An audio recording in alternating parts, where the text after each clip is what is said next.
DD Punjabi channel ਦੇਖ ਰਹੇ ਸਾਰੇ ਦਰਸ਼ਕਾਂ ਦਾ ਨਿੱਘਾ ਸਵਾਗਤ ਕਰਦੇ ਹਾਂ। मैं हाँ नवजोत कौर सिद्धू। ਅੱਜ एक खास दिन ਸਾਡੇ ਸਭ ਦੇ ਲਈ क्योंकि ਅੱਜ ਜਦੋਂ बजट ਦੀ ਗੱਲ ਕਰਦੇ ਹਾਂ ਤਾਂ ਸਾਡੇ ਸਾਰੇ ਲੋਕਾਂ ਦਾ ਧਿਆਨ ਉਹਨੇ ਖਿੱਚਿਆ ਹੋਇਆ क्योंकि ਜਦੋਂ ਅਸੀਂ ਆਮ ਸਧਾਰਨ ਲੋਕਾਂ ਦੀ ਵੀ ਗੱਲ ਕਰਦੇ ਹਾਂ ਸਾਡੇ ਸਾਰੇ ਖਰਚੇ ਜੋ ਅਸੀਂ ਕੰਮ ਕਰਨੇ ਆ ਜਿਸ ਤਰ੍ਹਾਂ ਦੇ ਸਾਡੀ ਜਿਹੜੀ ਟੇਕ ਹੈ ਉਹ ਬਜਟ ਦੇ ਉੱਤੇ ਲੱਗੀ ਹੁੰਦੀ ਹੈ क्योंकि ਇੱਕ ਆਮ ਨਾਗਰਿਕ ਹੋਣ ਦੇ ਨਾਤੇ ਸਾਡੀਆਂ ਬਹੁਤ ਸਾਰੀਆਂ ਰੀਝਾਂ ਆਸ जुड़ी ਹੁੰਦੀ है। सो ਅੱਜ ਗੱਲ ਕਰਾਂਗੇ ਅੱਜ ਦੀ ਗੱਲ ਇਸ ਲਾਈਵ ਸ਼ੋਅ ਦੇ ਵਿੱਚ आम बजट 2023 की आसां ते उम्मीदां लैके आया, किहो जिहियां राहतां इहदे विच मिलियां ने, किहो जिहे लोकां दे नज़रिए ने इहदे बारे ते साडे ਜਿਹੜੇ ਐਕਸਪਰਟ ਨੇ ਉਹਨਾਂ ਦੇ ਕੀ ਨਜ਼ਰੀਏ ਨੇ ਇਹਦੇ ਬਾਰੇ ਗੱਲਬਾਤ ਲਾਈਵ ਅੱਜ ਇਸ ਵਿਸ਼ੇ ਦੇ ਉੱਤੇ ਹੋਏਗੀ। ਸੋ ਇਸ ਵਿਸ਼ੇ ਦੇ ਉੱਤੇ ਗੱਲਬਾਤ ਕਰਨ ਦੇ ਲਈ ਸਾਡੇ ਅੱਜ ਦੇ ਮਾਸ ਸਟੂਡੀਓ 'ਚ ਪਹੁੰਚ ਚੁੱਕੇ ਨੇ। ਸਭ ਤੋਂ ਪਹਿਲਾਂ ਤੁਹਾਨੂੰ ਮਿਲਵਾਉਂਦੇ ਹਾਂ ਤਜਿੰਦਰ ਸਿੰਘ ਖਾਲਸਾ ਹੋਰਾਂ ਨੂੰ। ਖਾਲਸਾ ਜੀ ਬਹੁਤ-ਬਹੁਤ ਸਵਾਗਤ ਕਰਦੇ ਹਾਂ ਜੀ। ਖਾਲਸਾ ਜੀ ਸਾਬਕਾ ਅਸਿਸਟੈਂਟ ਜਨਰਲ ਮੈਨੇਜਰ ਨੇ SBI ਅੰਮ੍ਰਿਤਸਰ ਦੇ ਵਿੱਚ ਤੇ ਉਸ ਤੋਂ ਬਾਅਦ ਅਸੀਂ ਗੱਲਬਾਤ ਕਰਦੇ ਹਾਂ ਜੀ ਸੁਸ਼ਾਂਤ ਬਸਰਾ ਜੀ ਦੇ ਨਾਲ। ਸੁਸ਼ਾਂਤ ਜੀ ਬਹੁਤ-ਬਹੁਤ ਸਵਾਗਤ ਹੈ ਜੀ। ਸੁਸ਼ਾਂਤ ਜੀ ਪੇਸ਼ੇ ਦੇ ਵਜੋਂ ਚਾਰਟਰਡ ਅਕਾਊਂਟੈਂਟ ਨੇ, CA ਦੀ ਭੂਮਿਕਾ ਨਿਭਾ ਰਹੇ ਨੇ। उस तो बाद गल करांगे असीं अमित शर्मा जी दे नाल जो रेजिडेंट एडिटर ने दैनिक जागरण दे। अमित जी स्टूडियो च बहुत बहुत स्वागत है जी। सो जदों असीं बजट की गल करते हैं इहदे बारे असीं की सोचते हैं, साडे इहदे माहिर की सोचते हैं, एक बैंकर, एक CA, एक जर्नलिस्ट इहदे बारे की नज़रिया रखदा है। उस तो पहलां साडे केंद्रीय वित्त मंत्री निर्मला सीतारमन जी इहदे बारे उस भाषण बारे की कुछ खास गलबात उन्होंने टैक्स बारे कीती है। आओ उस वीडियो दे नाल जुड़दे हैं ते वापस स्टूडियो च आउंदे हैं।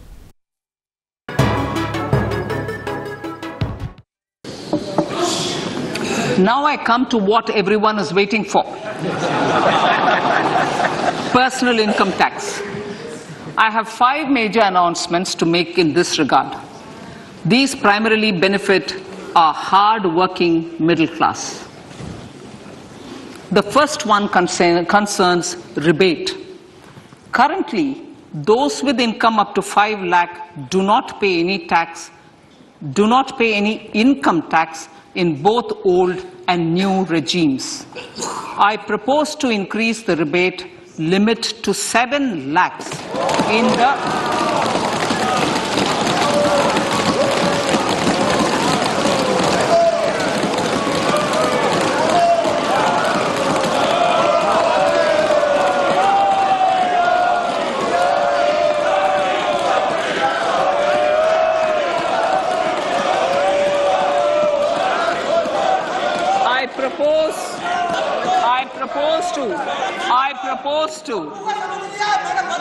I propose to increase the rebate limit to 7 lakh in the new tax regime.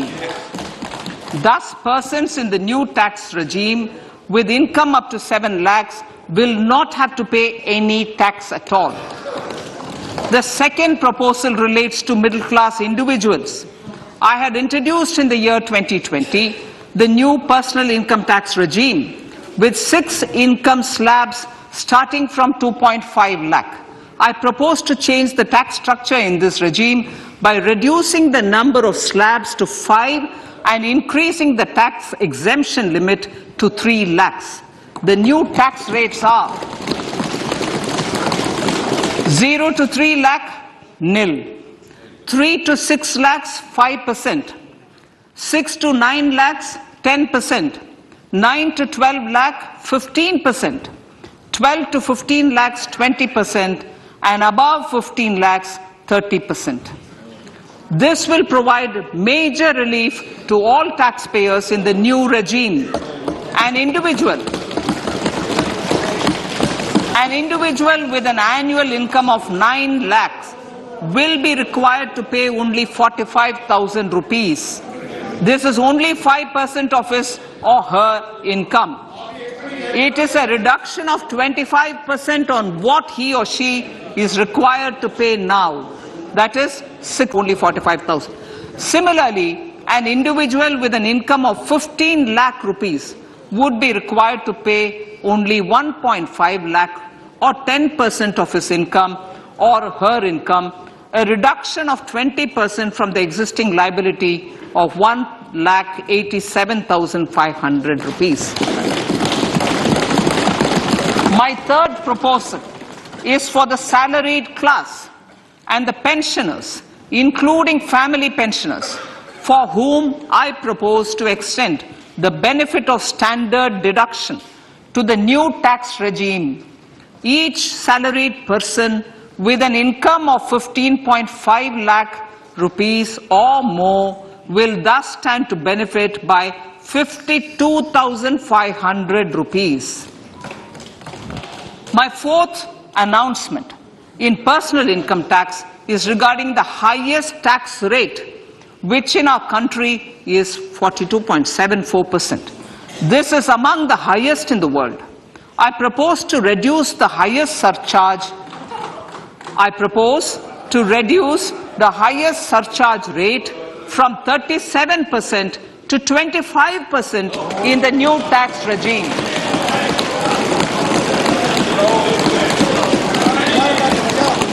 This would result in the reduction of the maximum tax rate to 39%.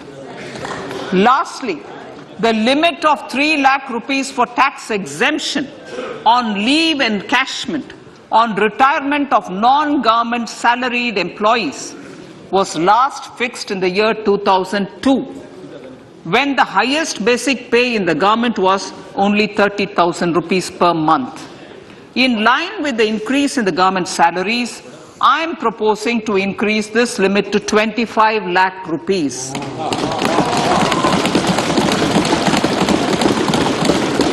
We are also making the new income tax regime as the default tax regime. However, citizens will continue to have the option to avail the benefit of the old tax regime. Studio 'ਚ ਇੱਕ ਵਾਰੀ ਫਿਰ ਤੋਂ ਸਵਾਗਤ ਕਰਦੇ ਹਾਂ ਜੀ। ਸੋ ਕੇਂਦਰੀ ਵਿੱਤ ਮੰਤਰੀ ਨਿਰਮਲਾ ਸੀਤਾਰਮਨ ਟੈਕਸ ਬਾਰੇ ਜੋ ਉਹਨਾਂ ਦੀਆਂ ਖਾਸ ਅਨਾਉਂਸਮੈਂਟਸ ਐਲਾਨ ਜਿਹੜੇ ਅੱਜ ਰਹੇ ਨੇ ਉਹਦੇ ਬਾਰੇ ਹੁਣ ਅਸੀਂ ਸਭ ਤੋਂ ਪਹਿਲਾਂ ਚਰਚਾ ਛੇੜਾਂਗੇ। ਬੱਸਾ ਜੀ ਗੱਲ ਕਰਦੇ ਹਾਂ ਸਭ ਤੋਂ ਪਹਿਲਾਂ ਕਿਉਂਕਿ ਸੀਏ ਹੋਣ ਦੇ ਨਾਤੇ ਇੱਕ ਮਹੱਤਵਪੂਰਨ ਸੈਕਟਰ ਤੁਹਾਡੇ ਨਾਲ ਇੱਕ ਜੁੜਿਆ ਹੋਇਆ। ਜਦੋਂ ਹੁਣ ਟੈਕਸ ਦੀ ਆਪਾਂ ਗੱਲ ਕੀਤੀ, ਤੁਸੀਂ ਵੀ ਸੁਣੀ 7 ਲੱਖ ਤੱਕ ਦੇ ਜਿਹੜੀ ਟੈਕਸ ਮਾਫ ਕਰਨ ਦੀ ਇੱਕ ਗੱਲ ਕੀਤੀ ਗਈ ਹੈ। ਕਿਸ ਤਰ੍ਹਾਂ ਦੇਖ ਰਹੇ ਹੋ ਟੈਕਸ ਨੂੰ ਅੱਜ ਦੇ ਬਜਟ ਦੇ ਵਿੱਚ? ਅਸੀਂ ਹੁਣੀ ਬਜਟ ਦੀ ਸਪੀਚ ਸੁਣੀ ਤੇ ਇਹਦੇ ਵਿੱਚ ਉਹਨਾਂ ਨੇ ਦੋ ਚੀਜ਼ਾਂ ਬਾਰੇ ਜ਼ਿਕਰ ਕੀਤਾ। ਪਹਿਲਾ ਜ਼ਿਕਰ ਕੀਤਾ ਇੱਕ ਜੋ ਕਿ ਪੁਰਾਣਾ ਟੈਕਸ ਦਾ ਰਜੀਮ ਸੀਗਾ ਜੀ, ਤੇ ਇੱਕ ਉਹਨਾਂ ਨੇ ਜ਼ਿਕਰ ਕੀਤਾ ਨਵੇਂ ਟੈਕਸ ਦੇ ਰਜੀਮ ਬਾਰੇ। ਉਹਨਾਂ ਨੇ ਉਸ ਦੇ ਵਿੱਚ ਕਿਹਾ ਕਿ 7 ਲੱਖ ਤੱਕ ਜਿੰਨਾ ਤੁਹਾਡਾ ਟੈਕਸ ਕੈਲਕੂਲੇਟ ਹੋਏਗਾ ਉਹ ਮਾਫ ਹੋ ਜਾਏਗਾ, ਪਰ ਉਹਦੇ ਲਈ ਤੁਹਾਨੂੰ ਨਵੇਂ ਟੈਕਸ ਰਜੀਮ ਚ ਆਉਣਾ ਪਏਗਾ। ਜਿੱਦਾਂ ਕਿ ਉਹਨਾਂ ਨੇ ਦੱਸਿਆ ਕਿ ਉਸ ਦੀ ਸਲੈਬ ਹੈਗੀ ਹੈ 0 ਤੋਂ 3 ਲੱਖ, 3 ਲੱਖ ਤੱਕ ਕੋਈ ਟੈਕਸ ਨਹੀਂ, 3 ਤੋਂ 6 ਲੱਖ ਤੇ 5% ਐਂਡ ਸੋ ਔਨ। ਹੁਣ ਜੇਕਰ ਤੁਹਾਡੀ ਇਨਕਮ ਹੈਗੀ ਹੈ 7 ਲੱਖ ਰੁਪਇਆ, ਉੱਤੇ ਤੁਹਾਡਾ ਕੋਈ ਟੈਕਸ ਨਹੀਂ ਲੱਗੇਗਾ, ਰਾਈਟ। ਤੇ ਉਹਦੇ ਨਾਲ ਉਹਨਾਂ ਨੇ ਆਹ ਵੀ ਦੱਸਿਆ ਕਿ ਜਿਹੜੇ ਪ੍ਰਾਵਧਾਨ ਪੁਰਾਣੇ ਰਜੀਮ 'ਚ ਸੀਗੇ, ਪੁਰਾਣੇ ਰਜੀਮ 'ਚ ਬੈਨੀਫਿਟ ਉਹਨਾਂ ਦਾ ਜ਼ਿਆਦਾ ਹੁੰਦਾ ਸੀਗਾ ਜਿਨ੍ਹਾਂ ਦੀ ਟੈਕਸ ਸੇਵਰ ਡਿਡਕਸ਼ਨਾਂ ਹੁੰਦੀਆਂ ਸੀਗੀਆਂ। ਜਿੱਦਾਂ ਕਿ ATC ਦੀ LIC ਲੋਕੀ ਕਰਵਾਉਂਦੇ ਸੀਗੇ, ਉਹ ਇੱਕ ਟੈਕਸ ਸੇਵਰ ਡਿਡਕਸ਼ਨ ਹੁੰਦੀ ਸੀਗੀ, ਤੇ ਜਿਹੜਾ ਬੈਨੀਫਿਟ ਉਹਨਾਂ ਨੂੰ ਮਿਲਦਾ ਸੀਗਾ ਹੁਣ ਨਵੀਂ ਰਜੀਮ 'ਚ ਆਉਣ ਕਰਕੇ ਇਹ ਬੈਨੀਫਿਟ ਉਹਨਾਂ ਨੂੰ ਵੀ ਮਿਲੇਗਾ ਜਿਹੜੇ ਟੈਕਸ ਸੇਵਰ ਡਿਡਕਸ਼ਨਸ ਨਹੀਂ ਲੈ ਸਕਦੇ, ਜਿਹੜੇ ਇਨਵੈਸਟਮੈਂਟ ਨਹੀਂ ਕਰ ਸਕਦੇ, ਜਿਹਦੇ 'ਚ ਟੈਕਸ 'ਚ ਛੂਟ ਮਿਲਦੀ ਹੈਗੀ ਹੈ। ਜੀ, ਇੱਕ ਬੈਂਕਰ ਹੋਣ ਦੇ ਨਾਤੇ ਮੈਂ ਗੱਲ ਕਰਦੀ ਤੁਹਾਡੇ ਨਾਲ ਖਾਲਸਾ ਜੀ, ਇੱਕ ਜਦੋਂ ਅਸੀਂ ਬੈਂਕਰ ਹੋਣ ਦੇ ਨਾਤੇ ਇਸ ਅੱਜ ਦੇ ਟੈਕਸ ਨੂੰ ਸਮਝਣ ਦੀ ਕੋਸ਼ਿਸ਼ ਕਰਦੇ ਹਾਂ, ਜਿੱਦਾਂ ਸਰ ਨੇ ਗੱਲ ਕੀਤੀ ਸੁਸ਼ਾਂਤ ਜੀ ਨੇ ਕਿ ਪੁਰਾਣੀਆਂ ਸਲੈਬ ਆ, ਨਵੀਆਂ ਸਲੈਬ ਆ, ਕਿੱਦਾਂ ਟੈਕਸ ਨੂੰ ਅੱਜ ਦੇ ਤੁਸੀਂ ਆਪਣੇ ਨਜ਼ਰੀਏ ਤੋਂ ਇਹਨੂੰ ਸਮਝਦੇ ਹੋ ਜਾਂ ਦੇਖਦੇ ਹੋ? ਨਵਜੋਤ ਜੀ, ਇਸ ਤਰ੍ਹਾਂ ਜਦੋਂ ਅਸੀਂ ਐਕਸਪੈਕਟੇਸ਼ਨ ਡਿਸਕਸ ਕਰ ਰਹੇ ਸੀ ਬਜਟ ਦੀਆਂ, ਆਮ ਜਨਤਾ ਦੀ ਜਿਹੜੀ ਇੱਕ ਰਿਵਾਇਤਨ ਸਟ੍ਰੈਟੇਜੀ ਹੈ, ਦੋ ਪਾਸੇ ਧਿਆਨ ਹੈ, ਕਿਹੜੀ ਪਾਲਿਸੀ 'ਚ ਕਿਹੜੀ ਰਜੀਮ 'ਚ ਜਾਣਾ। ਉਹ ਆਪਣੇ ਐਕਸਪਰਟ ਨੂੰ, ਫਾਈਨੈਂਸ਼ੀਅਲ ਐਕਸਪਰਟ ਨੂੰ, ਸੀਏ ਨੂੰ ਪੁੱਛਦੇ ਸੀ ਕਿ ਜੀ ਰਜੀਮ 1 'ਚ ਜਾਈਏ ਕਿ 2 'ਚ ਜਾਈਏ।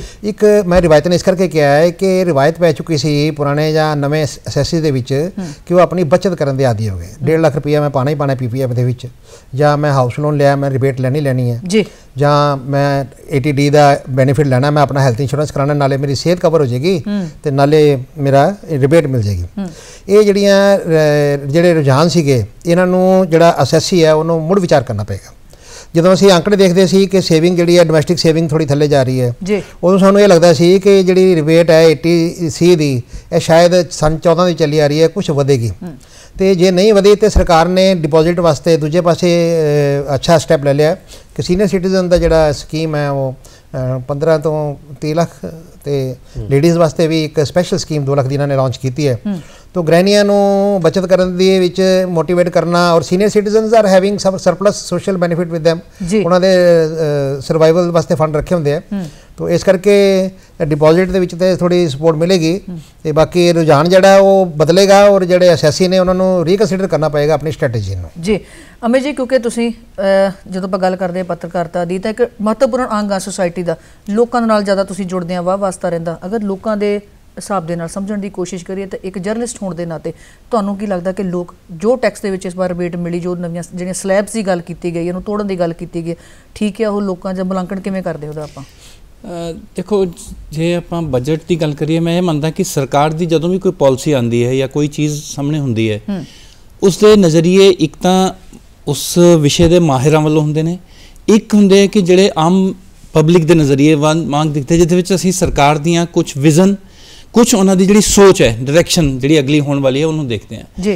जो अज का बजट है देखो इस जिस तरह नाल टैक्स तो लैके मध्यम वर्गीय तो लैके सारे आप इंफ्रास्ट्रक्चर या हर चीज़ को किया गया उस मैनू ये लगता है कि जो बजट है बड़े लॉन्ग टर्म एक विश्वास नाल दिता गया है और ये विश्वास नहीं था जनरली जो कहा जा रहा है कि 1 साल बाद इलैक्शन आने वाले है को हो जाएगा तो सरकारां बहुत ज़्यादा कई बार लोक लुभावन पॉलिसीज चल जानी है पर इस दे विच तुसीं देखो कि जिहड़ा विजन है चाहे वो इंफ्रास्ट्रक्चर नूं लैके चाहे वो डिजिटल उन्हों लैके है या किसी टैक्स नूं लैके ये सारियां चीज़ां सरकार दे उस कॉन्फिडेंस नूं दिखा रही हैं कि जिस नाल सरकार इन्नी कॉन्फिडेंट लग रही है देख के इस बजट नूं कि उन्होंने लगता है कि 24 जिहड़ा अगला फ्यूचर उन्हों दा है वो बड़ा ब्राइट है असीं इस नूं अगे लैके जाना है उन्होंने मतलब सिर्फ 1 साल का या उहदा बजट नहीं दिता उन्होंने अगले 5 सालां दी जिहड़ी विजन नूं रखदे हुए अपना बजट दिता वो बहुत मतलब आत्मविश्वास वाला बजट दिता है इसी कारण होया है कि देखो लगभग सारे वर्ग विचों कई आते कि जी ये चीज़ नहीं मिली वो नहीं मिली पर उस मैं हमेशा ये कहना कि बजट च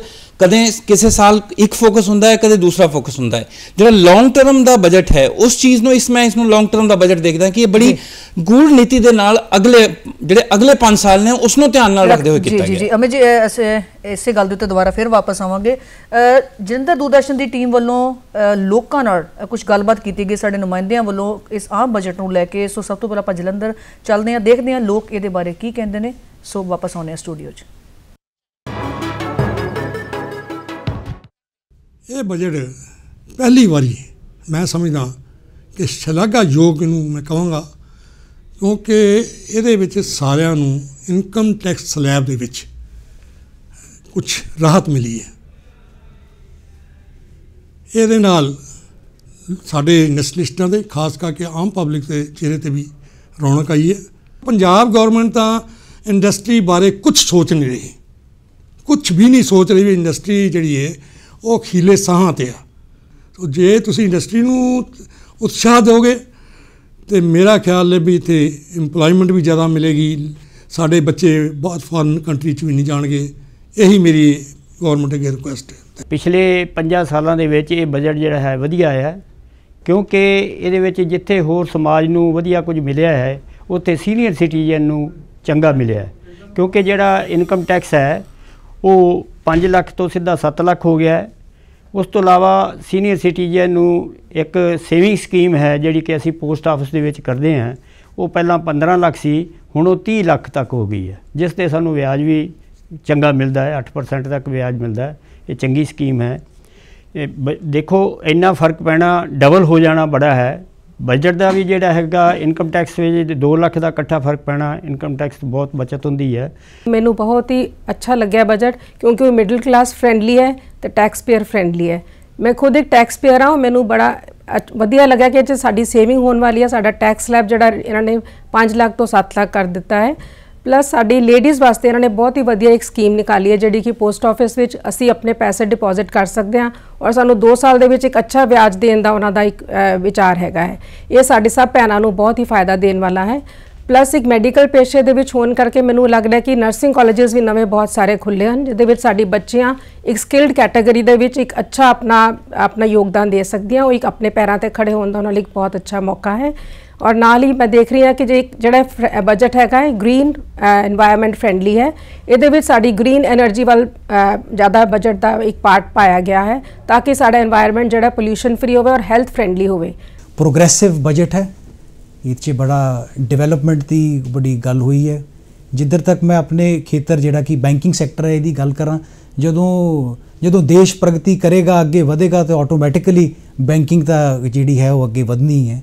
ਇਹ ਤੁਸੀਂ ਦੇਖ ਸਕਦੇ ਹੋ, ਹੁਣ ਕਰੋਨਾ ਤੋਂ ਬਾਅਦ ਲੋਕਾਂ ਦੇ ਕੰਮ-ਕੁਮ ਜਿਹੜੇ ਹੈ ਦੁਬਾਰਾ ਰਿਵਾਈਵ ਹੋ ਗਏ ਹੈ, ਕ੍ਰੈਡਿਟ ਗਰੋਥ ਡਬਲ ਡਿਜਿਟ ਹੈ। ਜਿਹੜੀ ਫਾਈਨੈਂਸ ਮਿਨਿਸਟਰ ਨੇ ਬੜੀ ਅੱਛੀ ਇੱਕ ਗੱਲ ਕੀਤੀ, ਜਿਹੜਾ ਇਹਨਾਂ ਨੇ ਇਨਫਰਾਸਟ੍ਰਕਚਰ ਨੂੰ ਜਿਹੜੀ ਸਪੈਂਡਿੰਗ ਹੈ, ਸਟੇਟਸ ਨੂੰ ਇੰਟਰਸਟ ਫ੍ਰੀ ਲੋਨਸ ਦੇਣਗੇ ਤੇ ਫਿਸਕਲ ਡੈਫਿਸਿਟ ਆਪਣਾ ਘਟਾਉਣ ਦੀ ਗੱਲ ਕੀਤੀ ਹੈ। ਦੇਖੋ ਇਹ ਕਿ ਬਹੁਤ ਰਿਮਾਰਕੇਬਲ ਗੱਲ ਹੈ।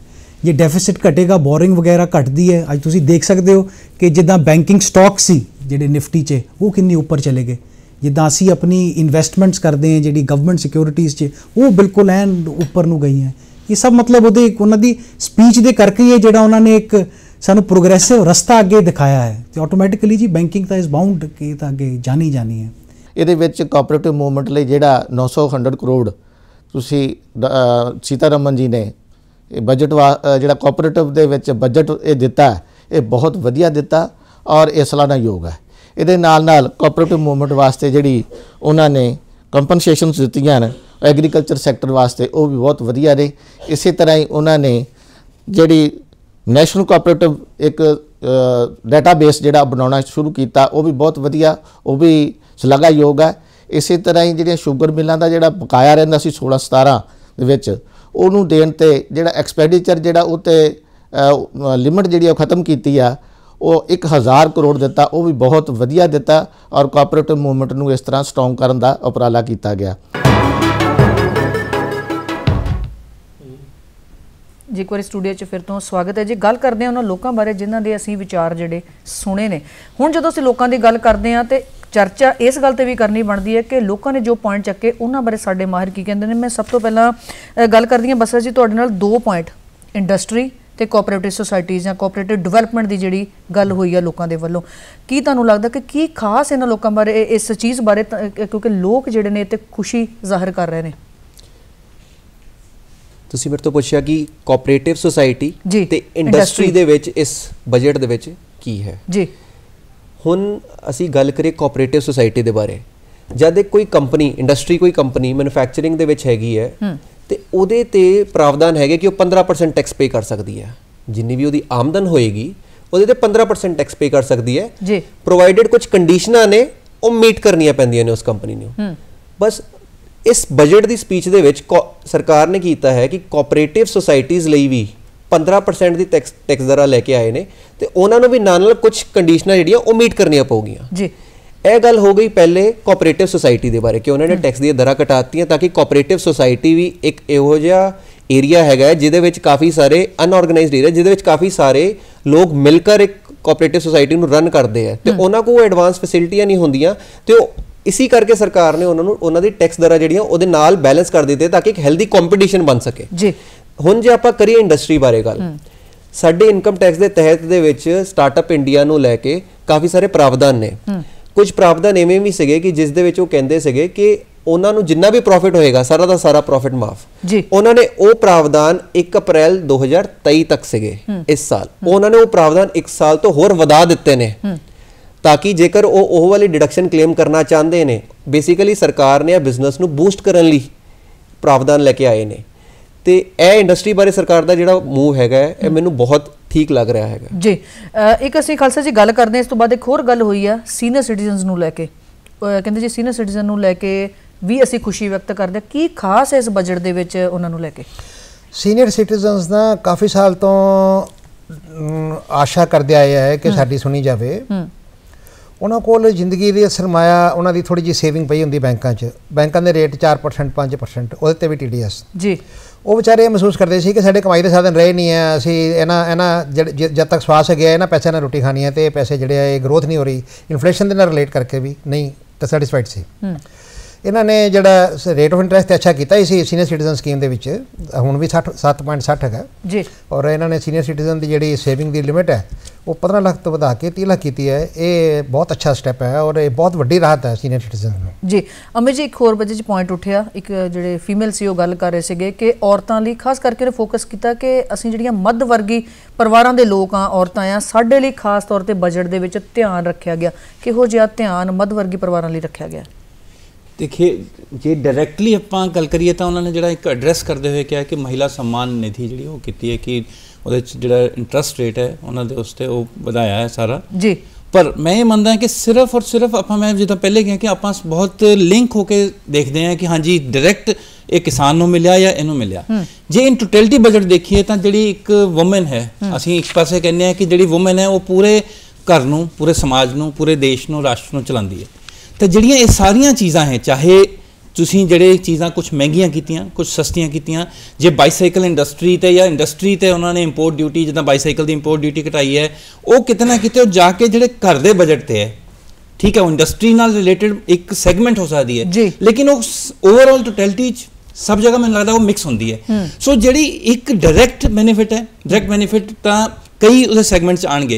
जोड़ा ये सम्मान निधि वाला है, ये हो गया है कि जिस तरह एक बार पहले होंगे सन कि जे वुमेन उसे डिपॉजिट सरकारां क्योंकि वुमेन एम्पावरमेंट पर भी विश्वास करती हैं, ये वाला जी सम्मान निधि योजना है इस डायरैक्ट वुमेन एम्पावरमेंट नूं ध्यान च रखते हुए उन्होंने अगे लिया गया जी। सो गलबात इस तरह इस प्रोग्राम के तहत जारी रहेगी। इस तरह गल करते हैं जी बठिंडा दे विच कुछ लोगों की राय जी साडे वल्लों नोट की गई है, रिकॉर्ड की गई है। सो उत्थे चलते हैं जी, बठिंडा के लोगों के नाल गलबात करते हैं तो वापस आते हैं।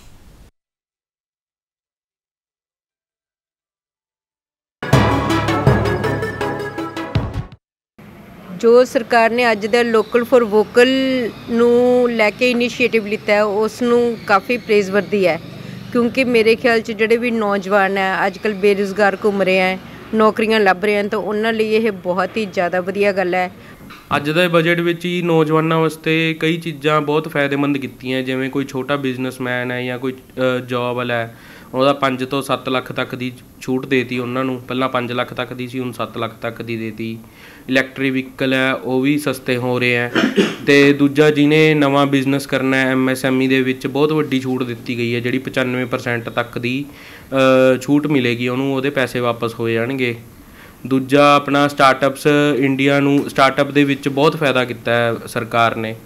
ਆਉਣ ਵਾਲੇ ਟਾਈਮ ਦੇ ਵਿੱਚ ਮੈਨੂੰ ਲੱਗਦਾ ਵੀ ਕਈ ਨਵੇਂ ਸਟਾਰਟਅਪ ਅਤੇ ਕਈ ਨਵੀਂ ਇੰਡਸਟਰੀ ਇੰਡੀਆ ਦੇ ਵਿੱਚ ਹੁਣ ਲੱਗੇਗੀ, ਜਿਹੜੀ ਪਹਿਲਾਂ ਬਾਹਰ ਹੈ। ਸਰਕਾਰ ਨੇ ਇਨਫਰਾਸਟ੍ਰਕਚਰ 'ਤੇ ਬਹੁਤ ਜ਼ੋਰ ਦਿੱਤਾ। ਇਨਫਰਾਸਟ੍ਰਕਚਰ ਸਪੈਂਡਿੰਗ ਮਤਲਬ ਇਹ ਕਿ ਬਹੁਤ ਵੱਡੇ ਵੱਡੇ ਪ੍ਰੋਜੈਕਟ ਲਾਈਕ ਜਿਵੇਂ ਰੇਲਵੇ ਦੇ ਬਹੁਤ ਵੱਡੇ ਪ੍ਰੋਜੈਕਟ, रोड के बहुत बड़े प्रोजैक्ट, इंफ्रास्ट्रक्चर ਦੀਆਂ ਵੱਡੀਆਂ चीज़ा उस पर जिमें स्पेंडिंग होएगी, जिमें खर्चा सरकार सेंट्रल गौरमेंट के प्रोजैक्ट आएंगे, खर्चा होएगा, वो खर्चे का नाल ये मतलब है कि बहुत सारे लोगों को रोज़गार मिलेगा, इनडायरैक्टली रोज़गार भी मिलेगा, तो देश का ढांचा स्वरूप शक्लो सूरत भी बदलेगी।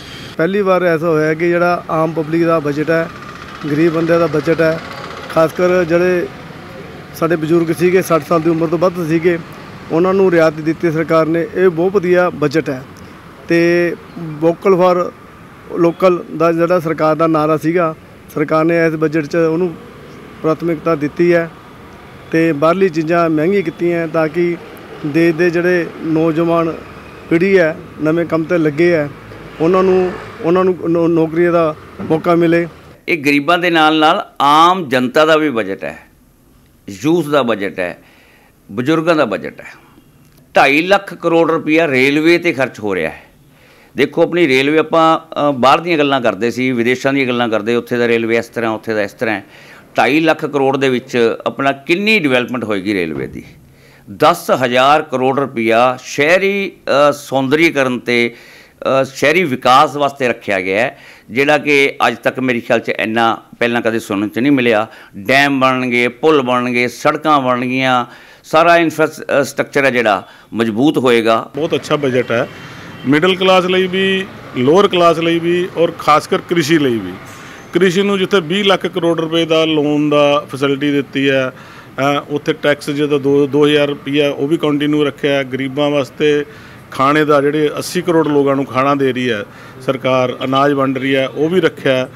ਉੱਧਰੋਂ ਉਹਦੇ ਨਾਲ ਜਿਹੜੀ ਆਵਾਸ ਯੋਜਨਾ, ਪ੍ਰਧਾਨ ਮੰਤਰੀ ਆਵਾਸ ਯੋਜਨਾ ਹੈ, ਉਹਦੇ ਵਿੱਚ ਵੀ 60% ਦਾ ਵਾਧਾ ਕਰਕੇ ਮੋਦੀ ਸਰਕਾਰ ਨੇ ਬਹੁਤ ਵੱਡੀ ਰਾਹਤ ਦਿੱਤੀ ਹੈ ਗਰੀਬਾਂ ਨੂੰ ਘਰ ਦੇਣ ਵਾਸਤੇ। ਕਿਉਂਕਿ ਬਹੁਤ ਸਾਰੇ ਲੋਕ ਹੈ ਜਿਨ੍ਹਾਂ ਕੋਲ ਘਰ ਨਹੀਂ, ਝੁੱਗੀ ਝੌਂਪੜੇ 'ਚ ਰਹਿੰਦੇ ਆ, ਉਹਨਾਂ ਨੂੰ ਇਹ ਬੈਨੀਫਿਟ ਦੇ ਕੇ 75,000 ਕਰੋੜ ਰੁਪਈਆ ਜਿਹੜਾ ਖਰਚ ਕਰਨਾ ਹੈ ਉਹ ਬਹੁਤ ਵੱਡੀ ਅਮਾਊਂਟ ਆ ਔਰ ਬਹੁਤ ਅੱਛਾ ਹੈ। ਔਰ ਇਸ ਯੋਜਨਾ ਨੂੰ ਮੈਂ ਕਹਿੰਦਾ ਸਰਕਾਰ ਚੰਗੀ ਤਰ੍ਹਾਂ ਲਾਗੂ ਕਰੇ ਔਰ ਗਰੀਬਾਂ ਨੂੰ ਘਰ ਮਿਲੇ।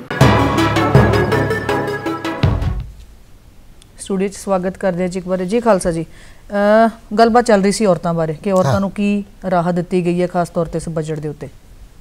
ਮੈਂ ਅਮਿਤ ਜੀ ਨਾਲ ਸਹਿਮਤ ਹੋਵਾਂਗਾ। ਔਰਤ ਸਮਾਜ ਨੂੰ ਇੱਕ ਧੁਰਾ ਹੈ ਸਮਾਜ ਦਾ, ਤੇ ਮੈਂ ਇਹ ਹਿੰਦੁਸਤਾਨ ਦੇ ਵਿੱਚ ਦੇਖਿਆ ਬਹੁਤ ਸਾਰੇ ਸਾਡੇ ਕਸਬੇ ਇਹੋ ਜਿਹੇ ਨੇ ਜਿੱਥੇ ਔਰਤਾਂ ਡੋਮੀਨੇਟ ਕਰਦੀਆਂ, ਰਾਦਰ ਘਰ ਚਲਾਉਂਦੀਆਂ। ਬਹੁਤ ਸਾਰੇ ਰੂਰਲ ਕਸਬੇ ਆ ਜਿੱਥੇ ਔਰਤਾਂ ਹੈਂਡ ਟੂ ਮਾਊਥ ਹੋਣ ਤੋਂ ਬਚਾਇਆ ਉਹਨਾਂ ਨੇ ਆਪਣੇ ਪਰਿਵਾਰ ਨੂੰ। ਉਹਨਾਂ ਦੇ ਵਿੱਚ ਅਸੀਂ ਇੱਕ ਸਕੀਮ ਜਿਹੜੀ ਬੈਂਕਾਂ 'ਚ ਲਾਂਚ ਕੀਤੀ ਸੀ, ਬੈਂਕਾਂ ਦੇ ਥਰੂ ਲਾਂਚ ਕੀਤੀ ਸੀ, ਉਹ ਗਈ SHG, ਸੈਲਫ ਹੈਲਪ ਗਰੁੱਪ। ਜੀ, ਸੈਲਫ ਹੈਲਪ ਗਰੁੱਪ ਦੇ ਵਿੱਚ ਕੀ ਹੁੰਦਾ ਹੈ ਕਿ ਹੋਮੋਜੀਨੀਅਸ ਗਰੁੱਪ ਹੁੰਦਾ ਹੈ ਕਿ ਇੱਕੋ ਤਰ੍ਹਾਂ ਦੇ ਲੋਕ ਇਕੱਠੇ ਹੋ ਕੇ ਤੇ ਉਹ ਇੱਕ ਗਰੁੱਪ ਬਣਾਉਂਦੇ ਆ। ਉਹ ਸੇਵਿੰਗ ਦੀ ਆਦਤ ਪਾਉਂਦੇ ਆ। ਫਿਰ ਜਦੋਂ ਸੇਵਿੰਗ ਦੀ ਆਦਤ ਪੈ ਜਾਂਦੀ ਹੈ ਫਿਰ ਉਹਨਾਂ ਨੂੰ ਬੈਂਕ ਫਾਈਨਾਂਸ ਕਰਦਾ ਹੈ, ਉਹਨਾਂ ਕੋਲ ਸਰਮਾਇਆ ਆ ਜਾਂਦਾ, ਫਿਰ ਉਸ ਨਾਲ ਕਾਰੋਬਾਰ ਕਰਦੇ ਆ। ਇਸ ਨੂੰ ਕਾਫੀ ਬੂਸਟ ਕੀਤਾ ਹੈ ਇਸ ਸਰਕਾਰ ਨੇ ਆਪਣੇ ਬਜਟ ਦੇ ਵਿੱਚ। ਅੱਗੇ ਵੀ ਇਹਨਾਂ ਨੇ ਅਸ਼ੋਰ ਕੀਤਾ ਹੈ ਕਿ ਇਹਦੇ ਨੂੰ ਸਟਰੈਂਥਨ ਕਰਾਂਗੇ। ਇਹਦੇ ਵਿੱਚ ਜਿਹੜੀਆਂ ਇਹਨਾਂ ਨੇ ਟੈਕਨੀਕਸ ਦੱਸੀਆਂ ਉਹਦੇ ਵਿੱਚ ਇਹਨਾਂ ਨੇ ਕਿਹਾ ਕਿ ਅਸੀਂ ਜਿਹੜੀ ਬ੍ਰਾਂਡਿੰਗ ਹੈ ਉਹਨਾਂ ਦੇ ਪ੍ਰੋਡਕਟਸ ਦੀ ਜਾਂ ਰॉ ਮਟੀਰੀਅਲ ਦੀ ਸਟੋਰੇਜ ਦੇ ਵਿੱਚ ਸਪੋਰਟ ਕਰਾਂਗੇ ਜਾਂ ਮਾਰਕੀਟਿੰਗ ਦੇ ਵਿੱਚ ਵੀ ਉਹਨਾਂ ਔਰਤਾਂ ਨੂੰ ਸਪੋਰਟ ਕਰਾਂਗੇ। ਇਹ ਇੱਕ ਬਹੁਤ ਵਧੀਆ ਆਸ਼ਵਾਸਨ ਹੈ ਤੇ ਇਹਦੇ ਨਾਲ ਦੇਸ਼ ਬਹੁਤ ਅੱਗੇ ਵਧੇਗਾ। ਜੀ, ਇੱਕ ਗੱਲ ਚੱਲੀ ਜਿੱਥੇ ਔਰਤਾਂ ਦੀ ਨਾਲ ਚੱਲੀ ਇੱਥੇ ਬਸਰਾ ਜੀ ਛੋਟੇ ਕਾਰੋਬਾਰੀਆਂ ਦੀ। ਛੋਟੇ ਕਾਰੋਬਾਰੀਆਂ ਨੂੰ ਲੈ ਕੇ ਕੀ ਖਾਸ ਹੈ ਇਸ ਵਾਰ ਦੇ ਬਜਟ ਦੇ ਵਿੱਚ? ਸਭ ਤੋਂ ਪਹਿਲਾਂ ਤਾਂ ਮੈਂ ਛੋਟੇ ਕਾਰੋਬਾਰੀਆਂ ਨੂੰ ਜਾਗਰੂਕ ਕਰਨਾ ਚਾਹੂੰਗਾ। ਇੱਕ ਐਕਟ ਹੈ ਜਿਹਦਾ ਨਾਮ ਹੈ MSMED ਐਕਟ। ਜੀ, ਉਸ ਦੇ ਪ੍ਰਾਵਧਾਨ ਦੇ ਅੰਦਰ ਇੱਕ ਸੈਕਸ਼ਨ 15 ਹੈ ਜਿਸ ਦੇ ਵਿੱਚ ਉਹ ਕਹਿੰਦਾ ਹੈਗਾ ਕਿ ਜੇ ਤੁਹਾਡਾ ਕਿਸੇ ਆਪਣੇ ਜਿਹਨੂੰ ਤੁਸੀਂ ਮਾਲ ਵੇਚ ਰਹੇ ਹੋ ਉਹਦੇ ਨਾਲ ਜੇ ਤੁਹਾਡਾ ਰਿਟਰਨ ਐਗਰੀਮੈਂਟ ਹੈ ਤਾਂ ਉਹਨੂੰ ਮੈਕਸਿਮਮ 45 ਦਿਨ ਦੇ ਅੰਦਰ ਪੇਮੈਂਟ ਕਰਨੀ ਪੈਣੀ ਹੈ, ਜੇ ਨਹੀਂ ਹੈ ਤਾਂ 15 ਦਿਨ ਦੇ ਅੰਦਰ।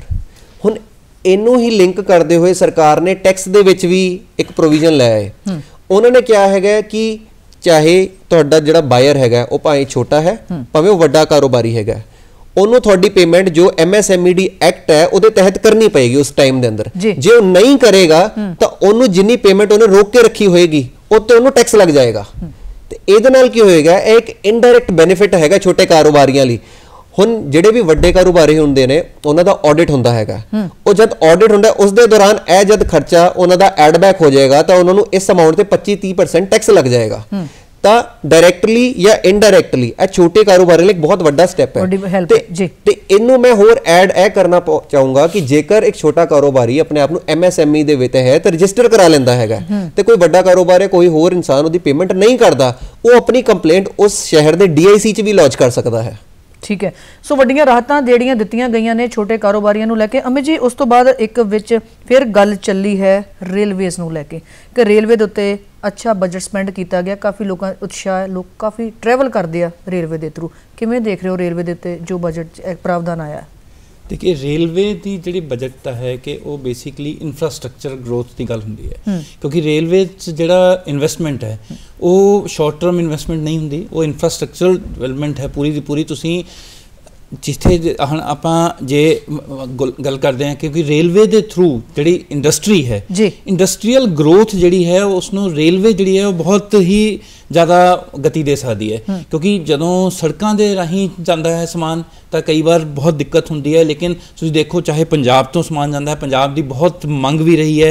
अपने कुछ इदां दे एरिया जिहड़े लैंडलॉक जिन्हों असीं स्टेट्स कह दिंदे हैं उन्हां च जिथे जिथे रेलवे का इंफ्रास्ट्रक्चर बहुत वधिया है, चाहे तुसीं मध्य प्रदेश लै लो या होर राज लै लो, उत्थे उत्थे दी जिहड़ी इंफ्रास्ट्रक्चर ग्रोथ है वो बहुत स्ट्रोंग है। सो रेलवे च जिहड़ी इन्वेस्टमेंट है वो मैनूं लगदा है कि एक इंफ्रास्ट्रक्चर के हिसाब नाल बहुत है। और जदों इंफ्रास्ट्रक्चर वधदा है, तुसीं पिछले 5 सालां च या कुछ टाइम जिहड़ी आपां गल करदे हां जिहड़ी इंफ्रास्ट्रक्चर ते फोकस रहा, चाहे वो सड़क का इंफ्रास्ट्रक्चर हो चाहे बिल्डिंग का कोई भी इंफ्रास्ट्रक्चर, उस दे नाल जिहड़ी ओवरऑल ग्रोथ आती है वो एक देश नूं नवीं दिशा च ले जाती है। सो इंफ्रास्ट्रक्चर ग्रोथ लई बहुत ही इंपॉर्टेंट पार्ट है, खासकर जिदा पंजाब वर्गा जिहड़ा राज है इस जिहड़ियां जिहड़े फ्रीट कॉरीडोर्स बनते हैं, जिहड़ा इत्थों कोलकाता वाला बन रहा सी, उन्हां नूं जदों बजट प्रोविजन मिलते हैं तो जिहड़ी स्पीड आती है उस दे नाल बहुत ही एक आने वाले टाइम च ग्रोथ मिलेगी, नवे राह खुलते हैं।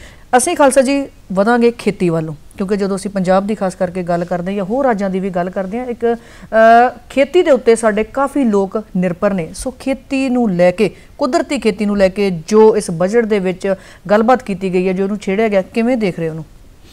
ਨਵਜੋਤ ਜੀ, ਇਹਦੇ ਵਿੱਚ ਨਾ ਇੱਕ ਨਵਾਂ ਕਨਸੈਪਟ ਪਬਲਿਕ ਨੂੰ ਸ਼ਾਇਦ ਸੁਣਨ ਚ ਆਏਗਾ, digital infrastructure for agriculture. Digital infrastructure मेरा एक्सपीरियंस है ये इस तरह कह लीए आम आदमी की भाषा भी तुहाडे हत्थ मोबाइल फड़िया तो पता लग जाएगा भी मौसम कैसा है तो कैसा आ रहा है, कदों तो ਕਿਹੜੇ ਦਿਨਾਂ 'ਚ ਕਿਹੜੀ ਫਸਲ ਬੀਜਣੀ ਹੈ, ਕਿਹੜੀ ਫਸਲ ਨੂੰ ਕਿਹੜਾ ਕੀੜਾ ਲੱਗ ਗਿਆ ਤੇ ਉਹਦਾ ਕੀ ਇਲਾਜ ਹੈ। ਸਾਰੀਆਂ ਸਹੂਲਤਾਂ, ਸਾਰੀਆਂ ਜਿਹੜੇ ਨੌਲੇਜ ਪਾਰਟ ਹੈ ਉਹ ਡਿਜੀਟਲੀ ਉਹਨੂੰ ਮੋਬਾਈਲ ਦੇ ਉੱਪਰ ਜਾਂ ਕੰਪਿਊਟਰ ਦੇ ਉੱਪਰ ਜ਼ਿਮੀਦਾਰ ਨੂੰ ਅਵੇਲੇਬਲ ਹੋ ਜਾਣਗੇ। ਇਹੋ ਜਿਹਾ ਇਨਫਰਾਸਟ੍ਰਕਚਰ ਜਿਹੜਾ ਹੈ ਇਹ ਬਹੁਤ ਹੀ ਅੱਜ ਦੇ ਟਾਈਮ ਦੇ ਵਿੱਚ ਲਾਹੇਵੰਦ ਹੋਏਗਾ। ਦੂਸਰਾ ਹੈਗਾ ਹੈ ਕਿ 2% ਇੰਟਰਸਟ ਸਬਸਿਡੀ ਜਿਹੜੀ ਹੈ ਉਹ ਸ਼ਾਰਟ ਟਰਮ ਲੋਨ ਕਹਿੰਦੇ, ਜਿਹਨੂੰ KCC ਕਹਿ ਲਓ, ਕਿਸਾਨ ਕਾਰਡ ਕਹਿ ਲਓ, ਐਗਰੀਕਲਚਰ ਕੈਸ਼ ਕ੍ਰੈਡਿਟ ਕਹਿ ਲਓ, ਉਹਦੇ ਵਿੱਚ ਇਹਨਾਂ ਨੇ ਕੰਟੀਨਿਊ ਕਰਨ ਦੀ ਗੱਲ ਕੀਤੀ। ਉਹਦੇ 'ਚ ਬਹੁਤ ਸਸਤਾ ਲੋਨ 7% ਦਾ ਜ਼ਿਮੀਦਾਰ ਨੂੰ ਦਿੱਤਾ ਜਾਂਦਾ ਹੈ ਕਾਸ਼ਤਕਾਰੀ ਵਾਸਤੇ ਤੇ ਬੀਜਾਂ ਵਾਸਤੇ ਤੇ ਖਾਦਾਂ ਵਾਸਤੇ। ਤੀਸਰਾ ਇਹ ਹੈ ਕਿ ਐਗਰੀਕਲਚਰ ਐਕਸੀਲਰੇਟਰ ਫੰਡ ਇਹਨਾਂ ਨੇ ਇੱਕ ਕ੍ਰੀਏਟ ਕੀਤਾ ਹੈ, ਜਿਹਦੀ ਗੱਲ ਕਰ ਰਿਹਾ। ਇਹਦੇ ਵਿੱਚ ਐਗਰੀਕਲਚਰ ਸਟਾਰਟਅਪ ਵਾਸਤੇ ਜਿਹੜਾ ਉਹ ਫੋਕਸ ਕੀਤਾ ਗਿਆ। ਐਗਰੀਕਲਚਰ ਸਟਾਰਟਅਪ ਦੀ ਮੈਂ ਐਗਜ਼ਾਮਪਲ ਦੇਵਾਂ ਜੇ, ਉਹਦੇ ਵਿੱਚ ਅਸੀਂ ਕਹਿ ਸਕਦੇ ਹਾਂ ਕਿ ਆਰਗੈਨਿਕ ਸੀਡਸ ਦਾ ਬਣਾਉਣਾ ਜਾਂ ਹਾਈਬ੍ਰਿਡ ਸੀਡਸ ਦਾ ਬਣਾਉਣਾ ਜਾਂ ਆਰਗੈਨਿਕ ਖੇਤੀ ਦੇ ਨਵੇਂ ਤਰੀਕੇ ਜਾਂ ਮਕੈਨਿਜ਼ਮ ਜਾਂ ਫਾਰਮ ਮਕੈਨਿਜ਼ਮ, ਇਹੋ ਜਿਹੀ ਚੀਜ਼ਾਂ ਲੈ ਕੇ ਆਉਣਾ ਜਿਹੜੀਆਂ ਨਵੀਆਂ ਕਾਢਾਂ ਕੱਢਣਗੇ। ਜਦੋਂ ਮੋਟਿਵ ਹੋਏਗਾ, ਮੋਟੀਵੇਸ਼ਨ ਹੋਏਗੀ ਤਾਂ ਆਪੇ ਬਾਹਰ ਆਉਣਗੇ। ਇਹਦੇ ਨਾਲ ਐਗਰੀਕਲਚਰ ਨੂੰ ਬਹੁਤ ਅੱਛੀ ਸਪੋਰਟ ਮਿਲੇਗੀ। ਇੱਕ ਚੀਜ਼ ਲਾਸਟ ਮੈਂ ਆਪਣੇ ਵੱਲੋਂ ਕਹਾਂ, ਆਰਗੈਨਿਕ ਫਾਰਮਿੰਗ ਦੇ ਜ਼ੋਰ ਦਿੱਤਾ ਗਿਆ। ਇਹਦੇ 'ਚ ਇਹਨਾਂ ਨੇ ਇੱਕ ਸਕੀਮ ਕੱਢੀ ਹੈ, ਪ੍ਰਾਈਮ ਮਿਨਿਸਟਰ ਪ੍ਰਣਾਮ, PM ਪ੍ਰਣਾਮ। ਉਹਦੇ ਵਿੱਚ ਆਰਗੈਨਿਕ ਫਾਰਮਿੰਗ ਦੇ ਉੱਪਰ ਇਹਨਾਂ ਨੇ ਬੂਸਟ ਕਰਨ ਵਾਸਤੇ ਗੱਲ ਕੀਤੀ ਹੈ ਤੇ ਮਿਲਟ ਕੁਆਲਿਟੀ ਦੇ ਉੱਪਰ ਵੀ ਵਰਕ ਕਰਨ ਵਾਸਤੇ ਇਹਨਾਂ ਨੇ ਕਾਫੀ ਕੁਝ। ਮਿਲਟ ਮਤਲਬ ਹੈਗਾ ਅਨਾਜ, ਮੋਟਾ ਅਨਾਜ ਜਿਹੜਾ। ਜਦੋਂ ਆਪਾਂ ਇੰਨੀ ਪ੍ਰਾਵਧਾਨ ਦੀ ਗੱਲ ਕਰਦੇ ਹਾਂ ਖੇਤੀ ਨੂੰ ਲੈ ਕੇ, ਬਸ ਜੀ ਇੱਕ ਯੂਥ ਦੇ ਨਾਲ ਕਨੈਕਟ ਹੋਣ ਦੇ ਨਾਤੇ ਮੈਂ ਸਿਰਫ ਮੇਰਾ ਇਹ ਸਵਾਲ ਇੱਕ CA ਹੋਣ ਦੇ ਨਾਤੇ ਘੱਟ ਹੈ, ਯੂਥ ਨੂੰ ਰਿਪਰੈਜ਼ੈਂਟ ਕਰਨ ਦੇ ਨਾਤੇ ਜ਼ਿਆਦਾ ਕਿ ਜਦੋਂ ਖੇਤੀ ਡਿਜੀਟਲ ਹੋ ਜਾਏਗੀ, ਜਿਸ ਤਰ੍ਹਾਂ ਇਹਨਾਂ ਨੇ ਗੱਲ ਕੀਤੀ ਕਿ ਕਿਹੜੀ ਫਸਲ ਕਦੋਂ ਬੀਜਣੀ ਹੈ, ਕੀ ਸਿਸਟਮ ਹੈ, ਸਾਰਾ ਡਿਜੀਟਲ ਹੋ ਜਾਏਗਾ। ਕੀ ਤੁਹਾਨੂੰ ਲੱਗਦਾ ਕਿ ਅਸੀਂ ਜਿਹੜਾ ਸਾਡਾ ਯੂਥ ਹੈ ਇੰਪਲੋਇਮੈਂਟ ਤੋਂ ਕਈ ਵਾਰੀ ਹਤਾਸ਼ ਹੋ ਜਾਂਦਾ, ਬਾਹਰ ਵੱਲ ਨੂੰ ਅਸੀਂ ਲੋਕ ਭੱਜ ਰਹੇ ਹਾਂ, ਕੀ ਅਸੀਂ ਆਪਣੀ ਨੌਜਵਾਨ ਪੀੜ੍ਹੀ ਨੂੰ ਆਪਣੀ ਕੁਦਰਤੀ ਖੇਤੀ ਆ ਜਿਹੜੀ ਆਪਣੇ ਸਾਡੀਆਂ ਪੈਲੀਆਂ ਜ਼ਮੀਨਾਂ ਉਹਨਾਂ ਜੋੜਨ ਤੇ ਕਾਮਯਾਬ ਹੋ ਸਕਦੇ ਆ? ਫਿਰ ਰੁਝਾਨ ਉਹਨਾਂ ਦਾ ਵਧੇਗਾ। ਜੇਕਰ ਅਸੀਂ ਭਾਰਤ ਦੇਸ਼ ਨੂੰ ਦੇਖੀਏ ਤੇ ਅਸੀਂ ਬਾਕੀ ਦੇਸ਼ਾਂ ਨਾਲ ਕੰਪੇਅਰ ਕਰੀਏ, ਅੱਜ ਦੇ ਟਾਈਮ ਤੇ US 'ਚ ਰਿਸੈਸ਼ਨ ਹੈ ਪਰ ਆਪਣਾ ਭਾਰਤ ਖੜਾ ਹੋਇਆ ਹੈ ਉसी ਜਗ੍ਹਾ ਤੇ। ਤੁਸੀਂ US ਦੀ ਸ਼ੇਅਰ ਮਾਰਕੀਟ ਦੇਖ ਲਓ ਜੀ, ਉਹ ਇਸ ਵੇਲੇ ਬਹੁਤ ਥੱਲੇ ਹੈ ਪਰ ਆਪਣੀ ਭਾਰਤ ਦੀ ਸ਼ੇਅਰ ਮਾਰਕੀਟ ਹਾਲੇ ਵੀ ਉसी ਜਗ੍ਹਾ ਤੇ ਖੜੀ ਹੈ। ਤੇ ਜਦ ਮੈਂ ਯੂਥ ਦੇ ਬਾਰੇ ਗੱਲ ਕਰਦਾ, ਯੂਥ ਦਾ ਮੈਂ ਬਜਟ 'ਚ ਜਦ ਮੈਂ ਸੁਣ ਰਿਹਾ ਸੀਗਾ ਤਦ ਉਹਨਾਂ ਨੇ ਇੱਕ ਨੈਸ਼ਨਲ ਐਜੂਕੇਸ਼ਨ ਪੋਲਿਸੀ ਦੇ ਬਾਰੇ ਗੱਲ ਕੀਤੀ ਹੈ ਤੇ ਉਹਨਾਂ ਦੇ ਇੰਟਰਨਸ਼ਿਪ ਦੇ ਬਾਰੇ ਵੀ ਗੱਲ ਕੀਤੀ ਹੈ, 3-4 ਇਅਰਸ ਦੀ ਇੰਟਰਨਸ਼ਿਪ, ਜਿਸ ਦੇ ਵਿੱਚ ਉਹ ਉਹਨਾਂ ਨੂੰ ਦੱਸੂਗੇ AI ਆਰਟੀਫਿਸ਼ੀਅਲ ਇੰਟੈਲੀਜੈਂਸ ਕਿ ਕੋਈ ਵੀ ਕੰਮ ਜਿਹੜਾ ਹਿਊਮਨ ਕਰ ਰਿਹਾ ਹੈ, ਜੋ ਇੱਕ ਇਨਸਾਨ ਕੰਮ ਕਰ ਰਿਹਾ ਹੈ, ਉਹਨੂੰ ਆਟੋਮੇਟ ਕਿਵੇਂ ਕਰਨਾ ਹੈ ਜੀ। RPA ਰੋਬੋਟ ਪ੍ਰੋਸੈਸ ਆਟੋਮੇਸ਼ਨ, ਇਹਨੂੰ ਕੀ ਕਹਿੰਦੇ ਕਿ ਜੋ ਕੈਲਕੂਲੇਸ਼ਨ ਹਿਊਮਨ ਮੈਨੂਅਲੀ ਕਰ ਰਿਹਾ ਹੈ ਉਹਨੂੰ ਕਿਵੇਂ ਆਟੋਮੇਟ ਕਰਨਾ ਹੈ। ਠੀਕ ਹੈ, ਉਸ ਤੋਂ ਬਾਅਦ ਉਹਨਾਂ ਨੇ ਉਸ ਦੇ ਬਾਰੇ ਗੱਲ ਕੀਤੀ ਐਨਾਲਿਟਿਕਲ ਡੇਟਾ ਐਨਾਲਿਟਿਕਸ ਦੇ ਬਾਰੇ।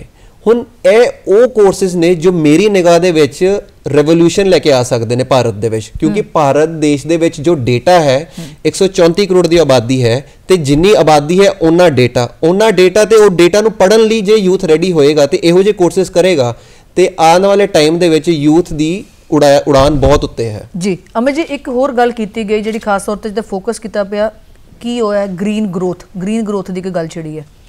ਗ੍ਰੀਨ ਗਰੋਥ ਕੀ ਹੈ ਜੀ? ग्रीन बेसिकली देखो जी, आने वाला जमाना असी हर चीज़ पर फोकस करते पे हैं ग्रीन, क्योंकि एक पासे असी डिजिटलाइजेशन वाल जा रहे हैं। जो डिजिटलाइजेशन वाल जा रहे हैं तो साडा जिहड़ा डिजिटल वेस्ट है वो एक बहुत बड़ी चिंता बनती जा रही है, उसका डिस्पोजल होना। जिन्ना असी कंप्यूटर, जिन्ना असी मोबाइल, जिन्ना ये चीज़ां ते, क्योंकि असी रुक नहीं सकते इस चीज़ नूं। ये टैक्नोलॉजी एडवांसमेंट होनी है, चाहे रोबोटिक कुछ भी होना है, पर उसनूं असी किस तरह कार्बन एमिशनस घटाने हैं या किस तरह असी गवर्न उहदे वल जाना है, जिन्हों कहते हैं ग्रीन फ्यूल, चाहे कोई भी गल हो जाए तो ग्रीन इसनों फोकस बहुत रखा गया है। सो जिहड़ा ये एक मैं जिहड़ी गल कर रहा कि बैलेंस्ड, कि एक पासे असी एक तरफा नहीं हो सकते कि असी एक पासे कंप्लीट डिजिटलाइजेशन चल जाइए या कंप्लीट इंफ्रास्ट्रक्चर चल जाइए। सानू उसदे जिहड़े आने वाले टाइम च उसदे जिहड़े पुल बैक्स पिछे होंदे ने या जिहड़ी ओहदी बाउंस बैक करदियां चीज़ां उसनूं ध्यान च रख के, इस करके जिहड़ा ग्रीन चीज़ां, चाहे ग्रीन फ्यूल की गल होवे, चाहे ग्रीन टैक्सिस की गल हुंदी है या ग्रीन कोई भी जिहड़ा टैक्नोलॉजी है, ईवन चाहे आपां ऑर्गेनिक की गल करिए, कोई भी चीज़ां जिहड़ियां सानू नेचर की तरफ ले जांदियां या सानू नेचर प्रिजर्व करने रख रही हैं, उस चीज़ ते बहुत फोकस रहा है। ਅਸੀਂ ਐਗਰੀਕਲਚਰ ਦੀ ਗੱਲ ਹੀ ਕਰ ਰਹੇ ਸੀ। ਐਗਰੀਕਲਚਰ ਦੇਖੋ ਜਿਹੜਾ ਇੱਕ ਮੈਨੂੰ ਸਿਰਫ ਇੱਕ ਜਿਹੜੀ ਚਿੰਤਾ ਦਾ ਵਿਸ਼ਾ ਹੈ ਕਿ ਜਿੰਨੀਆਂ ਚੀਜ਼ਾਂ ਇਸ ਵਾਰ ਐਗਰੀਕਲਚਰ ਲਈ ਬਹੁਤ ਕੁਝ ਨਹੀਂ ਆਇਆ, ਨਾਰਮਲ ਚੀਜ਼ਾਂ ਉਹਨਾਂ ਨੇ ਲਈਆਂ, ਲੇਕਿਨ ਜਿਹੜਾ ਉਹਦੇ ਵਿੱਚ ਵੀ ਮੈਂ ਇਹ ਮੰਨਦਾ ਕਿ ਜੇ 60% ਆਪਾਂ ਇਹਨੂੰ ਲਾਗੂ ਕਰ ਦਈਏ ਇੰਪਲੀਮੈਂਟ ਉਹ ਇਮਾਨਦਾਰੀ ਨਾਲ ਹੋ ਜਾਏ ਤਾਂ ਹੋ ਜਾਏ। ਜਿਸ ਤਰ੍ਹਾਂ ਹੁਣ PPP ਦੀ ਗੱਲ ਕਰੀਏ ਕਿ ਕਾਟਨ ਪੰਜਾਬ ਜਾਂ ਕੁਝ ਗੁਜਰਾਤ ਇਹਨਾਂ ਲਈ ਕਾਟਨ ਬਹੁਤ ਮਹੱਤਵਪੂਰਨ ਉਹ ਹੈ ਜੀ, ਜਿਹੜਾ ਕਾਟਨ ਨੂੰ ਲੈ ਕੇ PPP ਮੋਡ ਨੂੰ ਲਿਆਉਣ ਦੀ ਕੋਸ਼ਿਸ਼ ਕੀਤੀ ਗਈ ਹੈ, ਇਹ ਇੱਕ ਬਹੁਤ ਹੀ ਸ਼ਲਾਘਾਯੋਗ ਔਰ ਇੱਕ ਰੈਵੋਲੂਸ਼ਨਰੀ ਹੈ ਜੇ ਸਕਸੈਸਫੁਲ ਔਰ ਇੰਪਲੀਮੈਂਟ ਹੋ ਜਾਂਦਾ ਹੈ ਪੂਰੇ ਢੰਗ ਨਾਲ। ਜੀ ਮਾਫੀ ਚਾਹੁੰਦੀ ਮੈਂ ਗੱਲ ਰੋਕਣ ਲਈ, ਕਿਉਂਕਿ ਸਮਾਂ ਹੋ ਰਿਹਾ ਜੀ, ਸਾਡੇ ਕੁਝ ਹੋਰ ਨੁਮਾਇੰਦੀਆਂ ਨੇ ਜਿਹੜੀ ਗੱਲਬਾਤ ਕੀਤੀ ਹੈ ਲੁਧਿਆਣਾ ਦੇ ਰਹਿਣ ਵਾਲੇ ਲੋਕਾਂ ਦੇ ਨਾਲ, ਉਹਨਾਂ ਦੇ ਨਾਲ ਗੱਲਬਾਤ ਕਰਾਂਗੇ, ਸੁਣਾਂਗੇ, ਉਸ ਤੋਂ ਬਾਅਦ ਵਾਪਸ ਸਟੂਡੀਓ ਦੇ ਵਿੱਚ ਆਵਾਂਗੇ ਜੀ। ਆਓ ਲੁਧਿਆਣਾ ਚੱਲਦੇ ਹਾਂ। बजट ओवरऑल ठीक है जी, अच्छा रहा है। इलेक्शन ईयर भी आ रहा है। इंडिया की जो इकॉनमी है वर्ल्ड में one of the best economies चल रही है। वेस्टर्न वर्ल्ड का तो बहुत बुरा हाल है, और IMF ने भी प्रेडिक्शन दी है कि 2023 में इंडिया फिर फास्टेस्ट ग्रोइंग इकॉनमी रहेगा। इंफ्रा पे बहुत स्पेंड है, स्किल डेवलपमेंट पे भी ऑल ओवर इंडिया का स्पेंड एक अच्छा है। गवर्नमेंट का डेफिनेटली जो प्लान लग रहा है और दिख भी रहा है कि एक जो कमिटमेंट है कि ये जो ग्रोथ साइकिल चल रहा है इंडिया का, और उसको बरकरार रखना, मेंटेन रखना। ऑफ कोर्स इलेक्शन ईयर करके थोड़ा सेफ साइड तो प्ले करती है government, but overall I would say pretty nice budget. हरेक सैक्टर ਨੂੰ ਕੁਛ ਨਾ ਕੁਛ ਦੇਣ ਦਾ ਯਤਨ ਕੀਤਾ ਗਿਆ। ਸਮਾਲ ਸਕੇਲ ਸੈਕਟਰ ਨੂੰ 1% ਰਿਲੈਕਸੇਸ਼ਨ ਮਿਲੀ ਆ ਇੰਟਰਸਟ ਦੇ ਵਿੱਚ, ਔਰ ਜਿਹੜੇ ਕੋਵਿਡ ਅਫੈਕਟਡ ਯੂਨਿਟਸ ਨੇ ਉਹਨੂੰ 95% ਰੀਵਰਸਮੈਂਟ ਦੀ ਗੱਲ ਹੋਈ ਆ, ਔਰ ਉਹਦੇ ਨਾਲ ਜਿਹੜੇ ਕੁਝ ਇੰਪੋਰਟ ਡਿਊਟੀਜ਼ ਆ ਉਹ ਘਟਾਈਆਂ ਗਈਆਂ ਨੇ। ਸਭ ਤੋਂ ਵੱਡੀ ਗੱਲ ਜਿਹੜੀ ਅਸੀਂ ਸਮਝਦੇ ਹਾਂ, ਜਿਹੜੀ ਚੰਗੀ ਗੱਲ ਜਿਹਨੂੰ ਵੈਲਕਮ ਕਰਦੇ ਹਾਂ, ਇੱਕ ਤਾਂ ਇਹ ਆ ਕਿ ਜਿਹੜੇ ਬੇਘਰੇ ਲੋਕਾਂ ਨੂੰ 3 ਕਰੋੜ ਮਕਾਨ ਦਿੱਤੇ ਜਾਣੇ ਆ ਨਵੇਂ ਹੋਰ, ਉਹ ਮੈਂ ਸਮਝਦਾ ਕਿ ਸਮਾਜ ਨੂੰ ਉੱਚਾ ਚੱਕਣ ਲਈ ਬੜਾ ਜ਼ਰੂਰੀ ਹੈ। ਇਹਦੇ ਨਾਲ ਰੋਡ ਇਨਫਰਾਸਟ੍ਰਕਚਰ ਦਾ ਜਿਹੜਾ 35,000 ਕਰੋੜ ਰੁਪਇਆ ਹੋਰ ਰੱਖਿਆ ਗਿਆ ਉਹ ਵੈਲਕਮ ਹੈ। ਜਿਹੜੀ ਸਕ੍ਰੈਪ ਪਾਲਿਸੀ ਆਉਣੀ ਆ 1 ਅਪ੍ਰੈਲ ਤੋਂ ਇੰਪਲੀਮੈਂਟ ਹੋ ਜਾਣੀ ਆ, ਉਹ ਸਾਡੇ ਆਟੋ ਸੈਕਟਰ ਨੂੰ, ਸਟੀਲ ਸੈਕਟਰ ਨੂੰ ਪ੍ਰੋਤਸਾਹਨ ਦੇਊਗੀ। Long term growth oriented budget ਹੈ। ਇਹਦੇ 'ਚ ਕੁਝ ਚੰਗੇ ਪੁਆਇੰਟ ਸਰਕਾਰ ਨੇ ਕੀਤੇ। ਇੱਕ ਤਾਂ ਜਿਹੜਾ ਇੰਪਲਾਈਜ਼ ਦਾ ਇਨਕਮ ਟੈਕਸ ਘਟਾ ਦਿੱਤਾ, ਉਹਦੀ ਸਲੈਬ ਵਧਾ ਦਿੱਤੀ ਹੈ। ਉਹਦੇ ਨਾਲ ਇੰਡਸਟਰੀ ਨੂੰ ਕੋਈ ਡਾਇਰੈਕਟ ਬੈਨੀਫਿਟ ਨਹੀਂ, ਪਰ ਜਿਹੜੇ ਇੰਪਲਾਈਜ਼ ਸਾਡੇ ਆ ਉਹਨਾਂ ਨੂੰ ਬੈਨੀਫਿਟ ਹੋਏਗਾ, ਉਹਨਾਂ ਦੀ स्पेंडिंग बढ़ेगी, मार्केट की डिमांड बढ़ेगी। इंडिविजुअल्स को उन्होंने काफ़ी राहत दी है इसमें, जो स्मॉल लेवल पे बेसिकली जिनकी इनकम 15 लाख रुपए तक है, अब जिनकी इनकम 7 लाख रुपए तक है उनको रिवेट बढ़ाकर उन्होंने कर दी है, और टैक्स उनका पेएबल ज़ीरो होएगा। जिनकी 15 लाख रुपए तक है उनकी किट्टी में भी काफ़ी अमाउंट सेव होएगा उससे, बट जिनकी 15 लाख रुपए से ऊपर है उस इनकम में कोई बदलाव नहीं करा गया है इसमें, उसमें भी बदलाव लाने की ज़रूरत थी। सबसे अच्छा बजट है, क्योंकि कोई ऐसा आदमी नहीं है, कोई ऐसा सेक्टर नहीं है, कोई ऐसा इंडिविजुअल नहीं है जिसको इस बजट में फ़ायदा ना हुआ। और मेन चीज़ यह है, हिंदुस्तान ने जो अपने $5 ट्रिलियन की इकॉनमी बनानी थी 2030 तक, वो उसकी तरफ एक बहुत अच्छा कदम है। वो हमें लगता है 2030 से पहले ही $5 ट्रिलियन इकॉनमी बन जाएगी। जी गलबात चल रही सी ग्रीन ग्रोथ ਨੂੰ ਲੈ ਕੇ। ਜੀ ਤੁਸੀਂ ਆਪਣੀ ਗੱਲ ਕਰ ਰਹੇ ਸੀ ਕਿ ਗ੍ਰੀਨ ਗਰੋਥ ਦੇ ਸੰਬੰਧੀ। ਜੀ ਆਪਾਂ ਮੈਂ ਕਰ ਰਹੀ ਸੀ ਜਿਹੜੀ ਕਾਟਨ ਦੀ ਆਪਾਂ ਗੱਲ ਤੇ ਛੱਡੀ ਸੀ ਕਿ ਜਿਹੜੀ ਕਾਟਨ ਨੂੰ ਲੈ ਕੇ PPP ਦਾ ਮੋਡਲ ਆਈ ਹੈ, ਇਸ ਤਰ੍ਹਾਂ ਇਹਨਾਂ ਨੇ ਜਿਹੜਾ ਐਗਰੀਕਲਚਰ ਐਕਸਲੇਟਰ ਫੰਡ ਉਹਨਾਂ ਨੇ ਇੱਕ ਨਾਮ ਦਿੱਤਾ ਹੈ ਉਸ ਚੀਜ਼ ਨੂੰ ਜਨਰੇਟ। ਮੈਨੂੰ ਲੱਗਦਾ ਜਿਹੜਾ ਅਸੀਂ ਬਾਰ-ਬਾਰ ਕਹਿੰਦੇ ਹਾਂ ਕਿ ਇੰਡਸਟਰੀ और किसानी ਜਿਹੜੀ ਹੈ ਇਸ ਦੇ ਵਿੱਚ ਇੱਕ ਬਹੁਤ ਬੜਾ ਗੈਪ ਹੈ। ਜਿਹੜਾ ਇਹ PPP ਮੋਡ ਲਿਆਇਆ ਜਾਏਗਾ, ਜੇ ਇਸ ਨੂੰ ਜੇ ਉਹੀ ਇਮਾਨਦਾਰੀ ਨਾਲ ਔਰ ਬੜੀ ਪਾਰਦਰਸ਼ਤਾ ਨਾਲ ਜੇ ਇੰਪਲੀਮੈਂਟ ਕਰੀਏ, ਸਰਕਾਰਾਂ ਉਸ ਨੂੰ ਅਡਾਪਟ ਕਰਨ ਔਰ ਚਲਾਉਣ, ਤਾਂ ਇਹ ਕਿਤੇ ਨਾ ਕਿਤੇ ਜਿਹੜਾ ਗੈਪ ਹੈ ਉਹ ਗੈਪ ਨੂੰ ਬਹੁਤ ਜਿਹੜਾ ਅਸੀਂ ਫਾਰਮ ਟੂ ਫੋਕ ਕਹਿੰਦੇ ਆ ਉਹ ਕਹਿੰਦੇ ਨਾ, ਉਹ ਚੀਜ਼ ਬੜਾ ਡਿਫਰੈਂਸ ਆਏਗਾ ਔਰ ਇਹ ਉਸ ਨੂੰ ਗੈਪ ਨੂੰ ਪੂਰਾ ਕਰ ਦੇਗਾ। ਮੋਟੇ ਅਨਾਜ ਦੀ ਜਿਹੜੀ ਗੱਲ ਹੋਈ ਸੀਗੀ, ਮਤਲਬ ਮੈਂ ਦੇਖ ਰਿਹਾ ਕਿ ਕਿਸਾਨੀ ਲਈ ਵੀ ਜਿਹੜੀਆਂ ਅਸੀਂ ਗੱਲ ਕੀਤੀ, ਮੋਟਾ ਅਨਾਜ ਇਹਨਾਂ ਨੇ ਇੱਕ ਨਾਮ ਦਿੱਤਾ, ਅਸੀਂ ਬੜੇ ਟਾਈਮ ਤੋਂ ਪ੍ਰਮੋਟ ਕਰ ਰਹੇ ਹਾਂ। ਕਈ ਵਾਰ ਤੁਹਾਡੀ ਜਿਹੜੀ ਕ੍ਰੋਨੋਲੋਜੀ ਹੁੰਦੀ ਹੈ ਜਾਂ ਤੁਸੀਂ ਉਹਨੂੰ ਟਰਮੀਨੋਲੋਜੀ ਦੇ ਦਿੰਦੇ ਹੋ ਉਸ ਇਹ ਤੁਸੀਂ ਦੇਖੋ ਮੋਟਾ ਅਨਾਜ ਨੂੰ ਪ੍ਰਧਾਨ ਮੰਤਰੀ ਉਹਨਾਂ ਨੇ ਇੱਕ ਨਾਮ ਦਿੱਤਾ ਸ਼੍ਰੀ ਅੰਨ। ਜੀ ਜਿਹੜਾ ਇਹ ਸ਼੍ਰੀ ਅੰਨ ਨਾਮ ਦਿੱਤਾ ਹੈ, ਇਹ ਜਿਹੜਾ ਮੈਨੂੰ ਲੱਗਦਾ ਹੈ ਕਿ ਇਸ ਦੇ ਨਾਲ ਜਿਹੜੀ ਅੱਜ ਅਪੀਲ ਕੀਤੀ ਗਈ ਹੈ, ਇਹ ਕਿਤੇ ਨਾ ਕਿਤੇ ਤੁਹਾਨੂੰ ਉਹ ਜਿਹੜੀ ਡਾਇਵਰਸੀਫਿਕੇਸ਼ਨ ਵੱਲ ਅਸੀਂ ਜਾਣਾ ਚਾਹੁੰਦੇ ਹਾਂ ਬਾਰ-ਬਾਰ ਜਿੱਥੋਂ ਅਸੀਂ ਬਾਰ-ਬਾਰ ਜੂਝਦੇ ਜਿਹੜੀ ਬਹੁਤ ਸਮੱਸਿਆ ਦੀ ਜੜ ਹੈ, ਇਹ ਉਸ ਚੀਜ਼ ਨੂੰ ਕਿਤੇ ਨਾ ਕਿਤੇ ਜ਼ਰੂਰ ਹੱਲ ਪਾਏਗੀ। ਜੀ ਜੀ ਖਾਲਸਾ ਜੀ ਤੁਸੀਂ ਕੁਝ ਕਹਿਣਾ ਚਾਹੁੰਦੇ ਸੀ? ਅਮਿਤ ਜੀ ਤੋਂ एक पॉइंट मैं थोड़ा जा होर ऐड करांगा जी। एक उन्होंने ना यूज़ किया budget they which PSP।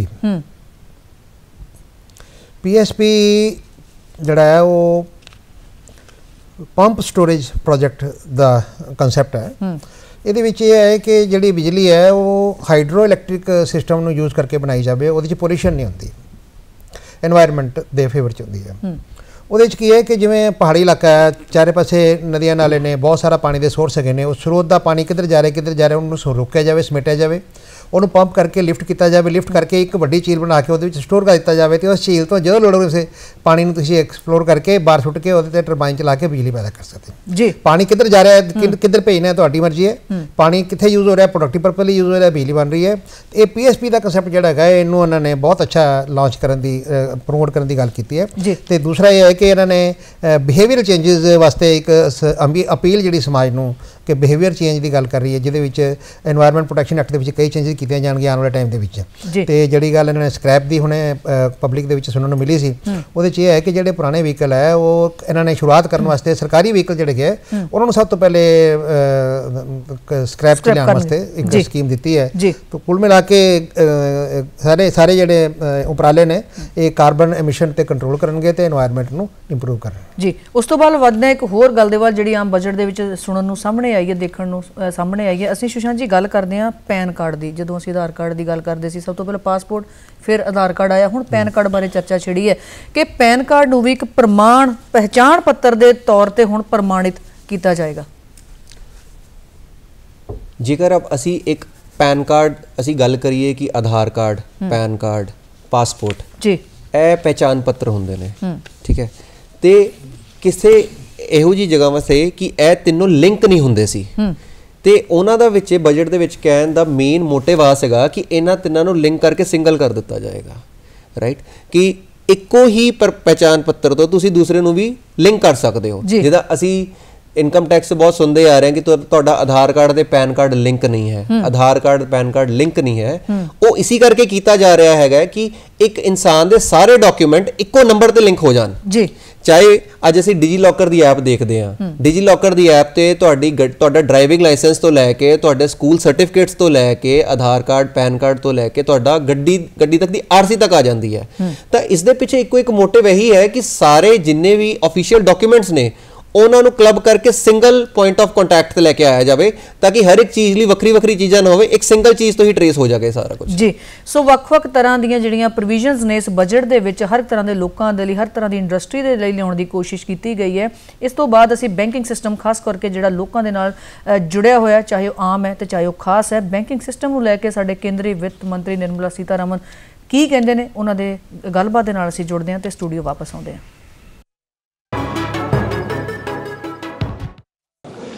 Improving governance and investor protection in banking sector.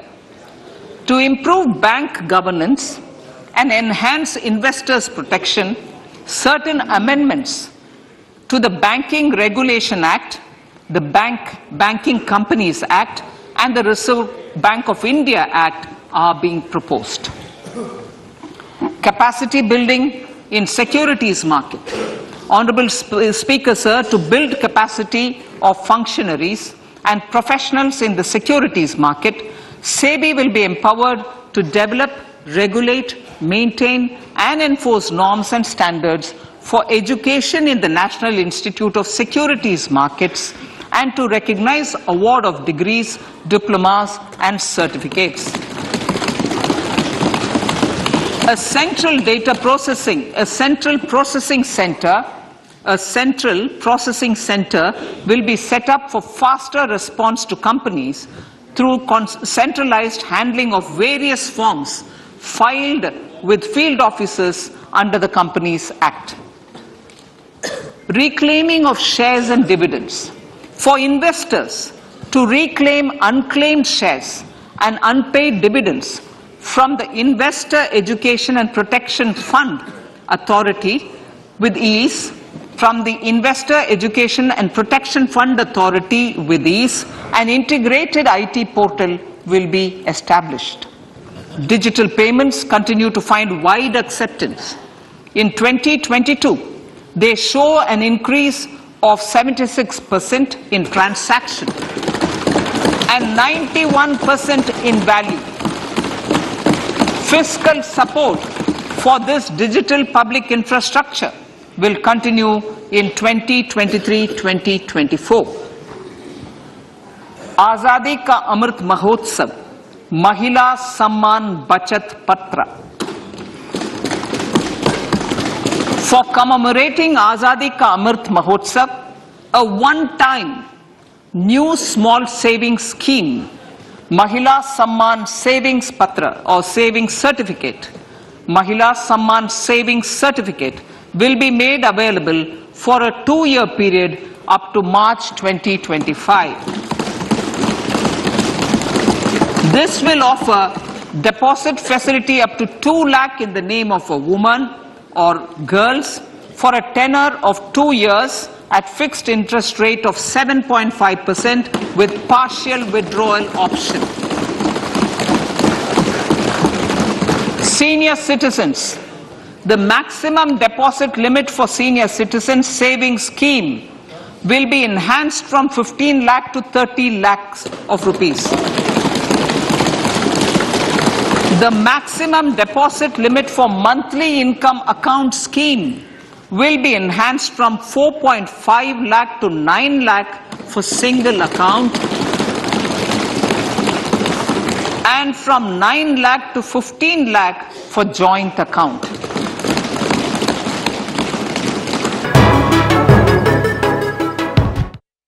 Studio 'ਚ ਹਾਜ਼ਰ ਹੈ ਜੀ ਦੁਬਾਰਾ। ਅਸੀਂ ਗੱਲ ਕਰਾਂਗੇ ਬੈਂਕਿੰਗ ਸਿਸਟਮ ਨੂੰ ਲੈ ਕੇ। ਤੋਂ ਖਾਸ ਤੌਰ ਤੇ ਜਦੋਂ ਅਸੀਂ ਖਾਲਸਾ ਜੀ ਗੱਲ ਕਰਦੇ ਹਾਂ ਬੈਂਕ ਦੇ ਨਾਲ ਸਿੱਧਾ ਸੰਬੰਧ ਹੈ ਤੁਹਾਡਾ, ਕਿਵੇਂ ਦੇਖ ਰਹੇ ਹੋ ਅੱਜ ਦੇ ਬਜਟ ਦੇ ਵਿੱਚ ਬੈਂਕਿੰਗ ਸਿਸਟਮ 'ਚ ਜੋ ਵੀ ਅਨਾਉਂਸਮੈਂਟਸ ਜਿਹੜੀਆਂ ਅੱਜ ਕੀਤੀਆਂ ਗਈਆਂ ਨੇ?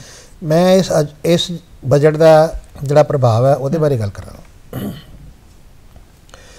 ਕੱਲ ਸ਼ੇਅਰ ਮਾਰਕੀਟ ਕੱਲ ਤੇ ਅੱਜ ਦੇ ਵਿੱਚ ਕਾਫੀ ਸ਼ਾਈਨ ਕੀਤੀ ਹੈ। ਇਹਦਾ ਮਤਲਬ ਇਹ ਹੈ ਕਿ ਲੋਕਾਂ ਦੇ ਸੈਂਟੀਮੈਂਟ ਜਿਹੜੇ ਆ ਉਹ ਪੋਜ਼ਿਟਿਵ ਵਾਈਬਸ ਲੈ ਰਹੇ ਹਨ। ਇਹ ਇਕਨੋਮੀ ਨੂੰ ਅੱਛੇ ਆਸਾਰ ਸੰਕੇਤ ਨੇ ਜੀ। ਬੈਂਕ ਇਕਨੋਮੀ ਨਾਲ ਜੁੜੇ ਹੋਏ ਨੇ।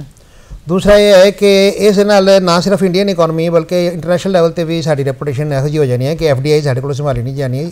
ਜਿਹੜਾ ਇੰਕਰੀਜ਼ ਹੈ ਫੋਰਨ ਡਾਇਰੈਕਟ ਇਨਵੈਸਟਮੈਂਟ ਦਾ ਉਹ ਵਧੇਗਾ।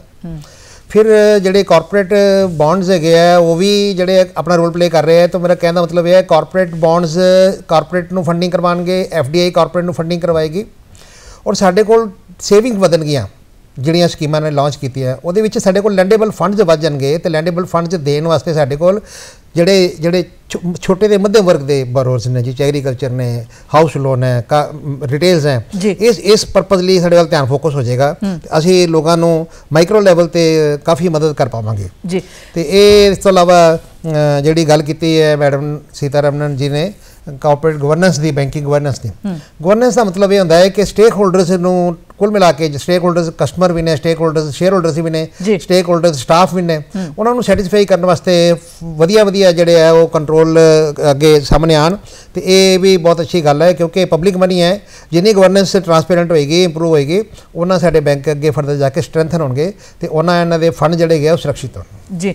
ਸੋ ਬਜਟ ਨੂੰ ਲੈ ਕੇ ਅੰਮ੍ਰਿਤਸਰ ਰਹਿ ਰਹੇ ਲੋਕਾਂ ਦੇ ਵੀ ਕੁਝ ਵਿਚਾਰ ਜਿਹੜੇ ਸਾਡੀ ਟੀਮ ਦੇ ਵੱਲੋਂ ਰਿਕਾਰਡ ਕੀਤੇ ਗਏ ਨੇ। ਸੋ ਜੁੜਦੇ ਹਾਂ ਜੀ, ਚੱਲਦੇ ਹਾਂ ਜੀ ਅੰਮ੍ਰਿਤਸਰ, ਫਿਰ ਵਾਪਸ ਆਉਂਦੇ ਹਾਂ ਸਟੂਡੀਓ 'ਚ। ਇਹਦੇ ਵਿੱਚ ਮੇਨ ਗੱਲ ਜੋ ਮੈਨੂੰ ਵਧੀਆ ਲੱਗੀ ਉਹ ਇਹ ਸੀ ਕਿ ਇਹਦੇ ਵਿੱਚ ਉਹਨਾਂ ਨੇ ਮੇਨ ਕਿਹਾ ਹੈ ਕਿ ਜਿਹੜੇ ਕ੍ਰਾਫਟਸਮੈਨ ਤੇ ਆਰਟੀਜ਼ਨਸ ਆ ਨਾ ਉਹਨਾਂ ਦੇ ਲਈ ਵੀ ਇੱਕ ਸਕੀਮ ਜਿਹੜੀ ਚਲਾਈ ਜਾਊਗੀ ਤਾਂ ਕਿ ਉਹਨਾਂ ਦੇ ਜਿਹੜੇ ਪ੍ਰੋਡਕਟਸ ਆ ਇੰਡੀਜਨਸ ਪ੍ਰੋਡਕਟਸ ਆ ਕਿਉਂਕਿ ਟ੍ਰੈਡੀਸ਼ਨਲ ਜਿਹੜਾ ਆਰਟ ਉਹ ਖਤਮ ਹੁੰਦਾ ਜਾ ਰਿਹਾ ਹੈ ਮਸ਼ੀਨ ਮੇਡ ਗੁੱਡਸ ਦੇ ਕਰਕੇ। ਫਿਰ ਉਸ ਸੈਕਟਰ ਨੂੰ ਪ੍ਰਮੋਟ ਕਰਨ ਦੀ ਗੱਲ ਕੀਤੀ ਗਈ ਆ। ਤੇ ਮੋਰਓਵਰ ਆਪਾਂ ਇਹ ਕਹਿ ਸਕਦੇ ਹਾਂ ਕਿ ਟ੍ਰਾਈਬਲ ਪੀਪਲ ਜਿਹੜੇ ਕਿਉਂਕਿ ਆਪਾਂ ਕਹਿ ਸਕਦੇ ਹਾਂ ਮੇਨ ਸਟ੍ਰੀਮ ਤੋਂ ਅਲੱਗ ਹੁੰਦੇ ਆ, ਉਹਨਾਂ ਨੂੰ ਐਜੂਕੇਸ਼ਨ ਇੰਨੀ ਪ੍ਰੋਵਾਈਡ ਨਹੀਂ ਹੁੰਦੀ। ਫਿਰ ਉਹਨਾਂ ਵਾਸਤੇ ਏਕਲਵਿਆ ਸਕੂਲਸ ਅਲੱਗ ਤੋਂ ਮਤਲਬ ਓਪਨ ਕਰਨ ਦੀ ਗੱਲ ਕੀਤੀ ਗਈ ਆ। ਤੇ ਟ੍ਰਾਈਬਲ ਵੈਲਫੇਅਰ ਵਾਸਤੇ ਕਾਫੀ ਜਿਹੜਾ ਇਹ ਵੱਡਾ ਇਨੀਸ਼ੀਏਟਿਵ ਲਿਆ ਗਿਆ ਹੈ ਜੋ ਕਿ ਪਹਿਲੇ ਕਦੇ ਨਹੀਂ ਸੀ ਹੋਇਆ। ਇਹ ਆਪਾਂ ਕਹਿ ਸਕਦੇ ਹਾਂ ਕਿ ਬੜਾ ਵਧੀਆ ਇਨੀਸ਼ੀਏਟਿਵ ਆ ਇਸ ਗਵਰਨਮੈਂਟ ਦਾ। ਕਾਫੀ ਪ੍ਰੋਗਰੈਸਿਵ ਔਰ ਐਂਬੀਸ਼ੀਅਸ ਬਜਟ ਹੈ ਜਿਸ ਦੇ ਵਿੱਚ ਜਿੰਨੇ ਵੀ ਕੈਪੀਟਲ ਇਨਵੈਸਟਮੈਂਟ ਸਨ ਉਹ ਇਨਕਰੀਜ਼ ਕੀਤੀਆਂ ਗਈਆਂ। ਇਨਫੈਕਟ ਜਿਹੜਾ ਕੈਪੀਟਲ ਆਊਟਲੇ ਹੈਗਾ ਉਹ 33% ਇਨਕਰੀਜ਼ ਕਰਕੇ 1 ਲੱਖ ਕਰੋੜ ਤੇ ਲਿਜਾਇਆ ਗਿਆ ਹੈਗਾ। ਜਿਹੜੀ ਸੈਲਰੀ ਕਲਾਸ ਹੈ ਉਸ ਦੀ 5 ਲੱਖ ਤੋਂ 7 ਲੱਖ ਦੀ ਟੈਕਸ ਫ੍ਰੀ ਲਿਮਿਟ ਲਿਜਾਣ ਦੇ ਨਾਲ ਲੋਕਾਂ ਦੇ ਵਿੱਚ ਬਹੁਤ ਖੁਸ਼ੀ ਜ਼ਾਹਿਰ ਕਰਦੇ ਪਏ ਲੋਕੀ। उनका जो मुद्दा है, जो उनके सप्तऋषि है यानी उनके जो 7 सेक्टर्स है, उन्होंने इसमें हर चीज को इंक्लूड किया। और सबसे अच्छी चीज है उन्होंने इस बार जो ग्रीन डेवलपमेंट है, जो ग्रीन ग्रोथ है, उसको इंक्लूड किया है। उसमें उन लोगों ने जो है आत्मनिर्भर क्लीन जो प्लांट प्रोग्राम है उसको लगाया है। और अगर हम दूसरी तरफ देखें तो उन्होंने जो 100 जो लैब बनाने का वादा किया है इंजीनियरिंग कॉलेजेस में। तो अगर ये दोनों ही चीजें बहुत ज्यादा अच्छे से इम्प्लीमेंट होती हैं तो जो हमारा एम है, हमारा एम डेवलपमेंट नहीं है, हमारा एम है सस्टेनेबल डेवलपमेंट। तो अगर ये दोनों ही चीजें अच्छे से इम्प्लीमेंट होती हैं, जैसी हमें ऑन पेपर दिख रही वैसी ही होती हैं, तो ये बजट बहुत ही ज्यादा अच्छा है। मिडिल क्लास ਨੂੰ ਵੀ ਇਹਨਾਂ ਨੇ ਬਹੁਤ ਬੈਨੀਫਿਟ ਦਿੱਤਾ ਹੈ। ਕਾਫੀ ਦੇਰ ਤੋਂ ਜਿਹੜਾ ਡਿਊ ਵੀ ਅਸੀਂ ਕਹਿ ਸਕਦੇ ਹਾਂ ਇਨਕਮ ਟੈਕਸ ਦਾ ਸੀਗਾ, ਉਹ ਰਿਬੇਟ ਵਧੀਆ ਕੀਤੀ ਹੈ। ਜਿਹੜੀ 5 ਤੱਕ ਸੀਗਾ, ਹੁਣ ਮੇਰੇ ਖਿਆਲ 7 ਲੱਖ ਤੱਕ ਜਿਹੜਾ ਹੈਗਾ ਰਿਬੇਟ ਦੇ ਦਿੱਤੀ ਗਈ ਹੈ। ਇਹਦੇ ਨਾਲ ਹੀ ਜਿਹੜਾ ਹੈਗਾ ਕਿ ਇਹਨਾਂ ਨੇ ਜਿਹੜੀ ਸਲੈਬ ਵੀ ਜਿਹੜੀਆਂ ਸੀਗੀਆਂ, ਮੇਰੇ ਖਿਆਲ 6 ਸਲੈਬ ਸੀਗੀਆਂ, ਉਹ 5 ਸਲੈਬ ਕਰ ਦਿੱਤੀਆਂ ਹੈਗੀਆਂ। ਤੇ ਮੇਰੇ ਖਿਆਲ ਜਿਹੜੇ ਸੈਲਰੀ ਕਲਾਸ ਹੈ ਉਹ ਕਾਫੀ ਖੁਸ਼ ਹੋਣੇ ਚਾਹੀਦੇ ਕਿ ਉਹਨਾਂ ਨੂੰ ਇੱਕ ਵਧੀਆ ਕਾਫੀ ਦੇਰ ਤੋਂ ਬਾਅਦ ਇੱਕ ਵਧੀਆ ਬਜਟ ਪ੍ਰੈਜ਼ੈਂਟ ਕੀਤਾ।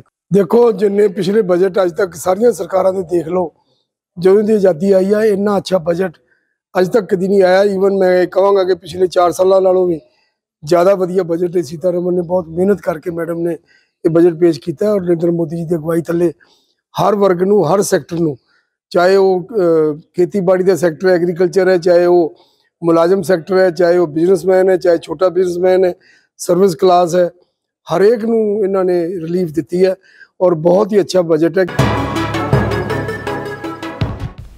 ਜੀ ਬਜਟ ਬਾਰੇ ਜਦੋਂ ਗੱਲਬਾਤ ਚੱਲਦੀ ਹੈ ਤਾਂ ਉਸ ਤੋਂ ਬਾਅਦ ਅਸੀਂ ਗੱਲ ਕਰਦੇ ਹਾਂ ਟੂਰਿਜ਼ਮ ਇੰਡਸਟਰੀ ਦੀ। ਸੋ ਜਦੋਂ ਅਸੀਂ ਗੱਲ ਕਰਦੇ ਹਾਂ ਟੂਰਿਜ਼ਮ ਇੰਡਸਟਰੀ ਦੀ, ਬਸਰਾ ਜੀ ਕਿਵੇਂ ਦੇਖ ਰਹੇ ਹੋ ਟੂਰਿਜ਼ਮ ਇੰਡਸਟਰੀ ਲਈ ਕੀ ਖਾਸ ਹੈ, ਉਹਦੇ ਨਾਲ ਜੁੜੇ ਟੈਕਸ ਨੂੰ ਲੈ ਕੇ ਅਗਰ ਆਪਾਂ ਗੱਲ ਕਰੀਏ ਤਾਂ? ਇਸ ਬਜਟ ਦੇ ਦੌਰਾਨ ਇੱਕ ਸੈਕਸ਼ਨ ਹੁੰਦਾ ਸੀਗਾ ਜਿਹਦੇ ਵਿੱਚ ਜੇ ਆਪਾਂ ਬਾਹਰ ਪੈਸਾ ਭੇਜੀਏ ਉਹਦੇ ਤੇ ਉਹ ਕੁਝ ਪੈਸਾ ਕੱਟ ਕੇ ਰੱਖ ਲੈਂਦੇ ਸੀਗੇ ਜੀ।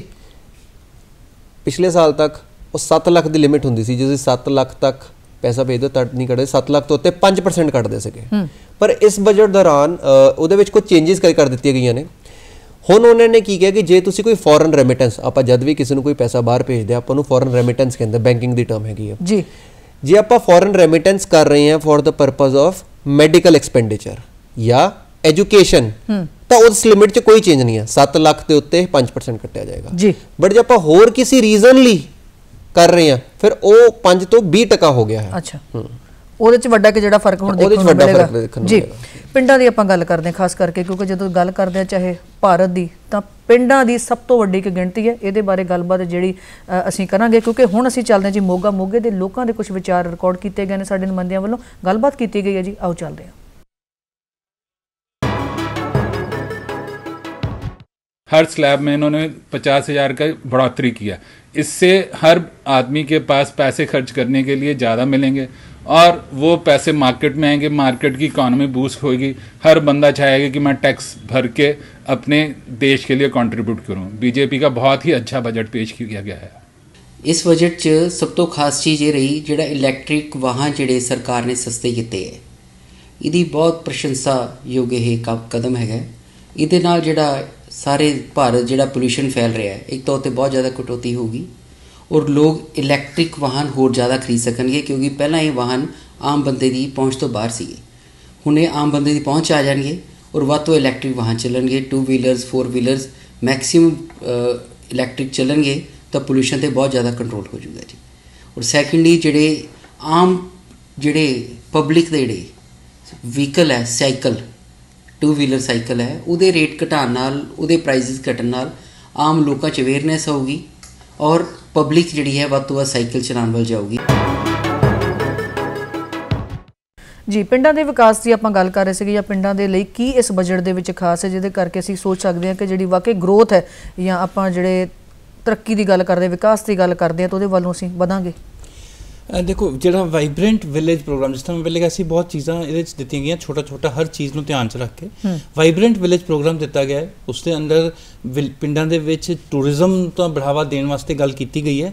लेकिन एक जड़ा उत्तर प्रदेश च एक एक्सपैरीमेंट किया गया कुछ टाइम पहले कि 1 डिस्ट्रिक्ट 1 प्रोडक्ट जी, तो ये एक हुण प्रपोजल दी गई है और बजटरी प्रोविजन दिते गए हैं कि वो जड़ियाँ स्टेट्स ने हर राज अपने अपने एक जिले की ऐसी, क्योंकि आलमोस्ट सारे तुसीं देखो हर पिंड दे विच हर शहर दे विच किते ना किते कुछ ऐसा हैंडीक्राफ्ट कोई ऐसी साडे देश दे विच कला हुंदी है जिस दे विच तुसीं कोई ना कोई अपना प्रोडक्ट बनांदे हो। वही कोई मल्टीनेशनल कंपनियां आंदियां हैं, उस प्रोडक्ट नूं चकदियां हैं, पिंड चों चकदियां हैं, वो इंटरनेशनली सेल करके पैसा कमादियां हैं, वो ग्रोथ पिंड दी उत्थे ही रह जांदी है। सो जिहड़ा 1 डिस्ट्रिक्ट 1 प्रोडक्ट एक नारा दे के वो प्रपोजल दी गई है और कहा गया है कि ਜਿਹੜੇ ਵੀ डिस्ट्रिक्ट हैडकुआटर ने उस दे विच एक यूनिटी मॉल बनाया जाएगा जिथे ये सारे ਜਿਹੜੇ वन डिस्ट्रिक्ट वन प्रोडक्ट ਜਿਹੜਾ स्कीम है ਇਹਦੇ अंडर जिन्ने भी आइडेंटिफाई ਹੋਏ ਨੇ ਉਹ ਸਾਰੇ ਉੱਥੇ ਸ਼ੋਕੇਸ ਕੀਤੇ ਜਾਣਗੇ और ਉਹ ਸੇਲ ਕੀਤੇ ਜਾਣਗੇ। ਇਸ ਦੇ ਨਾਲ ਜਿਹੜੀ ਪਿੰਡਾਂ ਦੇ ਵਿੱਚ ਮੈਨੂੰ ਲੱਗਦਾ ਜਿਹੜੀ ਬਹੁਤ ਗ੍ਰਾਸ ਰੂਟ ਲੈਵਲ ਤੇ ਜ਼ਰੂਰਤ ਸੀ ਕਿ ਉਹ ਚੀਜ਼ਾਂ ਤਾਂ ਬਣਾਉਂਦੇ ਨੇ ਲੇਕਿन ਜਿਹੜੀ ਮਾਰਕੀਟ ਨਹੀਂ ਹੈ ਉਹ ਡਾਇਰੈਕਟ ਮਾਰਕੀਟ ਹੈਡਕੁਆਟਰ ਤੇ ਮਿਲੇਗੀ। ਉਹ ਹੈਡਕੁਆਟਰ ਤੇ ਆਏਗੀ ਤਾਂ ਕਿਤੇ ਨਾ ਕਿਤੇ ਤੁਸੀਂ ਜਿਹੜੀ ਆਪਾਂ ਪਿੰਡ ਦੀ ਡਿਵੈਲਪਮੈਂਟ ਕਹਿੰਦੇ ਆ ਪਿੰਡਾਂ ਦੇ ਵਿਕਾਸ ਦੀ ਉਹ ਡਾਇਰੈਕਟ ਉਸ ਦੇ ਨਾਲ ਆਏਗੀ ਜੀ। ਸੋ ਇਸ ਤੋਂ ਬਾਅਦ ਚੱਲਦੇ ਹਾਂ ਜੀ ਰੋਪੜ ਜ਼ਿਲ੍ਹੇ ਦੇ ਵਿੱਚ ਉੱਥੋਂ ਦੇ ਲੋਕ ਇਸ ਬਜਟ ਬਾਰੇ ਕੀ ਆਪਣੇ ਵਿਚਾਰ ਰੱਖਦੇ ਨੇ, ਆਓ ਦੇਖਦੇ ਹਾਂ। बहुत ही वधिया बजट पेश होया है। प्रधानमंत्री आवास योजना जो कि पहला 18,000 करोड़ सी हुण 79,000 करोड़ सीधी 4 गुणा जिहड़ी कर दित्ती गई आ। पहला साडे रोपड़ दे विच कई जरूरतमंद परिवारां ने आवास योजना का फायदा चुक्या और मैनूं आस आ हुण 4 गुणा वधन करके जिहड़े परिवार रह गए सी उन्हां नूं भी हुण दुआर ते जिहड़ा उहदा फायदा चुकण दा मौका देऊगा। इस दे नाल नाल ही जिहड़ा खेती दे लई किसानां दे लई एक 20 लाख करोड़ का जिहड़ा लोन फंड वो रखा गया है, उहदे लई किसानां नूं बड़ी ही राहत मिलेगी कि जिहड़े टैक्स पेई ने वो मेरे हिसाब नाल काफ़ी वधणगे, करोड़ां दे हिसाब नाल टैक्स पेई वधणगे। इस तो बाद दूसरी गल की है भी बजट दे विच एक सब तो वधिया चीज़ इन्हां ने दित्ती है भी जिहड़ा इलैक्ट्रिकल जिहड़ा ऑटोमोबाइल है ਉਹਨੂੰ बहुत तगड़ी राहत दी। आने वाले टाइम बैटरी नाल ਚੱਲਣ वालियां गड्डियां सस्तियां होणगियां और ये बजट जिहड़ा है आम आदमी दे वास्ते और आम व्यापारी वास्ते छोटे व्यापारियों वास्ते बहुत वधिया बजट साबित होया। ਤੇ ਜਿਹੜਾ ਕਿ ਨੈਸ਼ਨਲ ਡਿਜੀਟਲ ਲਾਇਬ੍ਰੇਰੀ ਖੋਲ੍ਹਣ ਦਾ ਇਹਨਾਂ ਨੇ ਐਲਾਨ ਕੀਤਾ ਹੈ ਉਹ ਬਹੁਤ ਹੀ ਵਧੀਆ, ਬਹੁਤ ਜ਼ਿਆਦਾ ਹੀ ਵਧੀਆ ਪੁਆਇੰਟ ਹੈ। ਜਿੱਦਾਂ ਕਿ ਅਸੀਂ ਵੇਖਿਆ ਹੈ ਕਿ ਪਹਿਲਾਂ ਜਾਂ ਹੁਣ ਤੱਕ ਜਿਹੜਾ ਹੈਗਾ ਹੈ ਕਿ ਬੁੱਕਸ ਪ੍ਰੋਵਾਈਡ ਨਹੀਂ ਹੁੰਦੀਆਂ ਬੱਚਿਆਂ ਨੂੰ ਜਾਂ ਆਮ ਜਨਤਾ ਜਾਂ ਸਾਡੇ ਵਰਗੇ ਵੀ हर बुक सानू प्रोवाइड नहीं हो सकती, हर जी सानू पॉइंट क्लीयर करना बहुत औखा हो जाता है। बट जो हुण जो डिजिटल लाइब्रेरी खोलने का इन्होंने ऐलान कर दिता है ये बहुत ही सौखा पॉइंट हो गया। सो आम बजट जो पेश होया निर्मला सीतारमन जी की गल करदे केंद्रीय वित्त मंत्री वालों लोगों ने उहदे बारे अपने विचार दिते। असीं जानना चाहुंदे हां खालसा जी किद्दां हुण असीं इहनूं अंत ते कंपाइल करते हैं, रियलिटी एक्सपैक्टेशनस किद्दां दियां किवें मीट कीतियां, किवें देख रहे हो अंत ते सारे बजट नूं? किसी भी देश की इकनॉमिक हैल्थ ते जिहड़ी उहदी दा फ्यूचर है वो प्रोडक्टिविटी के उपर डिपेंड करता है जी। जे प्रोडक्टिविटी की गल करिए तो factor of production they which 3 factor आते मेन 3 फैक्टर ऑफ प्रोडक्शन है लैंड लेबर कैपिटल। जे मैं लैंड की गल करा तो जी नॉन एग्रीकल्चर लैंड है इंफ्रास्ट्रक्चर इन्नी अच्छी इन्होंने इंट्रोड्यूस की है वो इन्नी डिवेलप हो जानी है, चाहे तुम कॉरीडोर की गल कर लो, हाईवेज की गल कर लो या रेलवे की गल कर लो, किसी चीज़ की गल या मॉल कल्चर की गल कर लो है ना। तो दूसरा हाउसिंग की गल कर लो ना। एग्रीकल्चर के मैं कहां कि जमीन की क्वालिटी इंप्रूव करने की गल कर रहे हैं। जे डाइवर्सिफिकेशन होंगी है तो वाटर टेबल जो इंप्रूव होता है। तो जे एग्रीकल्चर के ऑर्गेनिक इंट्रोड्यूस होती है तो जिमें गोबरधन इन्हों का कंसैप्ट आया वो जी कंप्रैसड गोबर गैस वास्ते या गोबर फर्टिलाइजर वास्ते इन्होंने ऑर्गेनिक ये जी भूमि की प्रोडक्टिविटी है वो काफ़ी इंप्रूव होती है। मैं लैंड लेबर की गल करा तो लेबर कोविड तो बाद इन्नी अच्छी वैक्सीनेशन हो चुकी है कि साड़ी जी रीमाइग्रेशन है वो शुरू हो चुकी है और काफ़ी लेबर जी अपने कामों से वापस पहुँच चुकी है। Hands are available to us और सस्ती लेबर मिलती पई है। और जी लेबर की डिवेलपमेंट की गल की है, स्किल डिवेलपमेंट की गल की है कि लेबर भी होएगी असं स्किल भी करांगे वो भी लेबर की क्वालिटी तो लाइफ क्वालिटी तो प्रोडक्टिविटी जी बढ़ेगी। तीसरी है लैंड लेबर तो बाद कैपिटल के मेरे को आंकड़े जोड़े तुम आप डिस्कस कर सकते हैं कि 2200 करोड़ रुपया हाईवे हॉर्टिकल्चर लिए, 20 लाख करोड़ रुपया एग्रीकल्चर क्रेडिट लिए, कैपिटल एक्सपेंडिचर 10 लाख करोड़ का इंक्रीज, फिर प्राइम मिनिस्टर हाउसिंग आउटले लिए 79,000 करोड़, प्लान जो 15,000 करोड़ रुपया ट्रैवल आंकड़े है सारे कैपिटल नूं ही लैके और असीं आस करते हैं कि यह कैपिटल सही हथां तक पहुँचे ताकि देश तरक्की करे जी। सो असीं अगर कुल मिला के निचोड़ कढ़ीए तो जिस तरह लोगों की भी राय से कि आम लोगों का यह बजट रहा, उम्मीद करते हैं कि जिस मंतव के नाल बजट में पेश किया गया उस तरीके नाल इंप्लीमेंट होवे ते इंशाअल्लाह साडा देश जिहड़ा होर तरक्की दे वल्ल वधे। सो अज दे आम बजट के उत्ते बहुत डिटेल दे विच लोकां नाल गलबात साडी पब्लिक नूं गल करन लई समझाउण लई साडे सारे मेहमानां दा स्टूडियो च आउण लई सर बहुत बहुत शुक्रिया, बहुत बहुत धन्नवाद।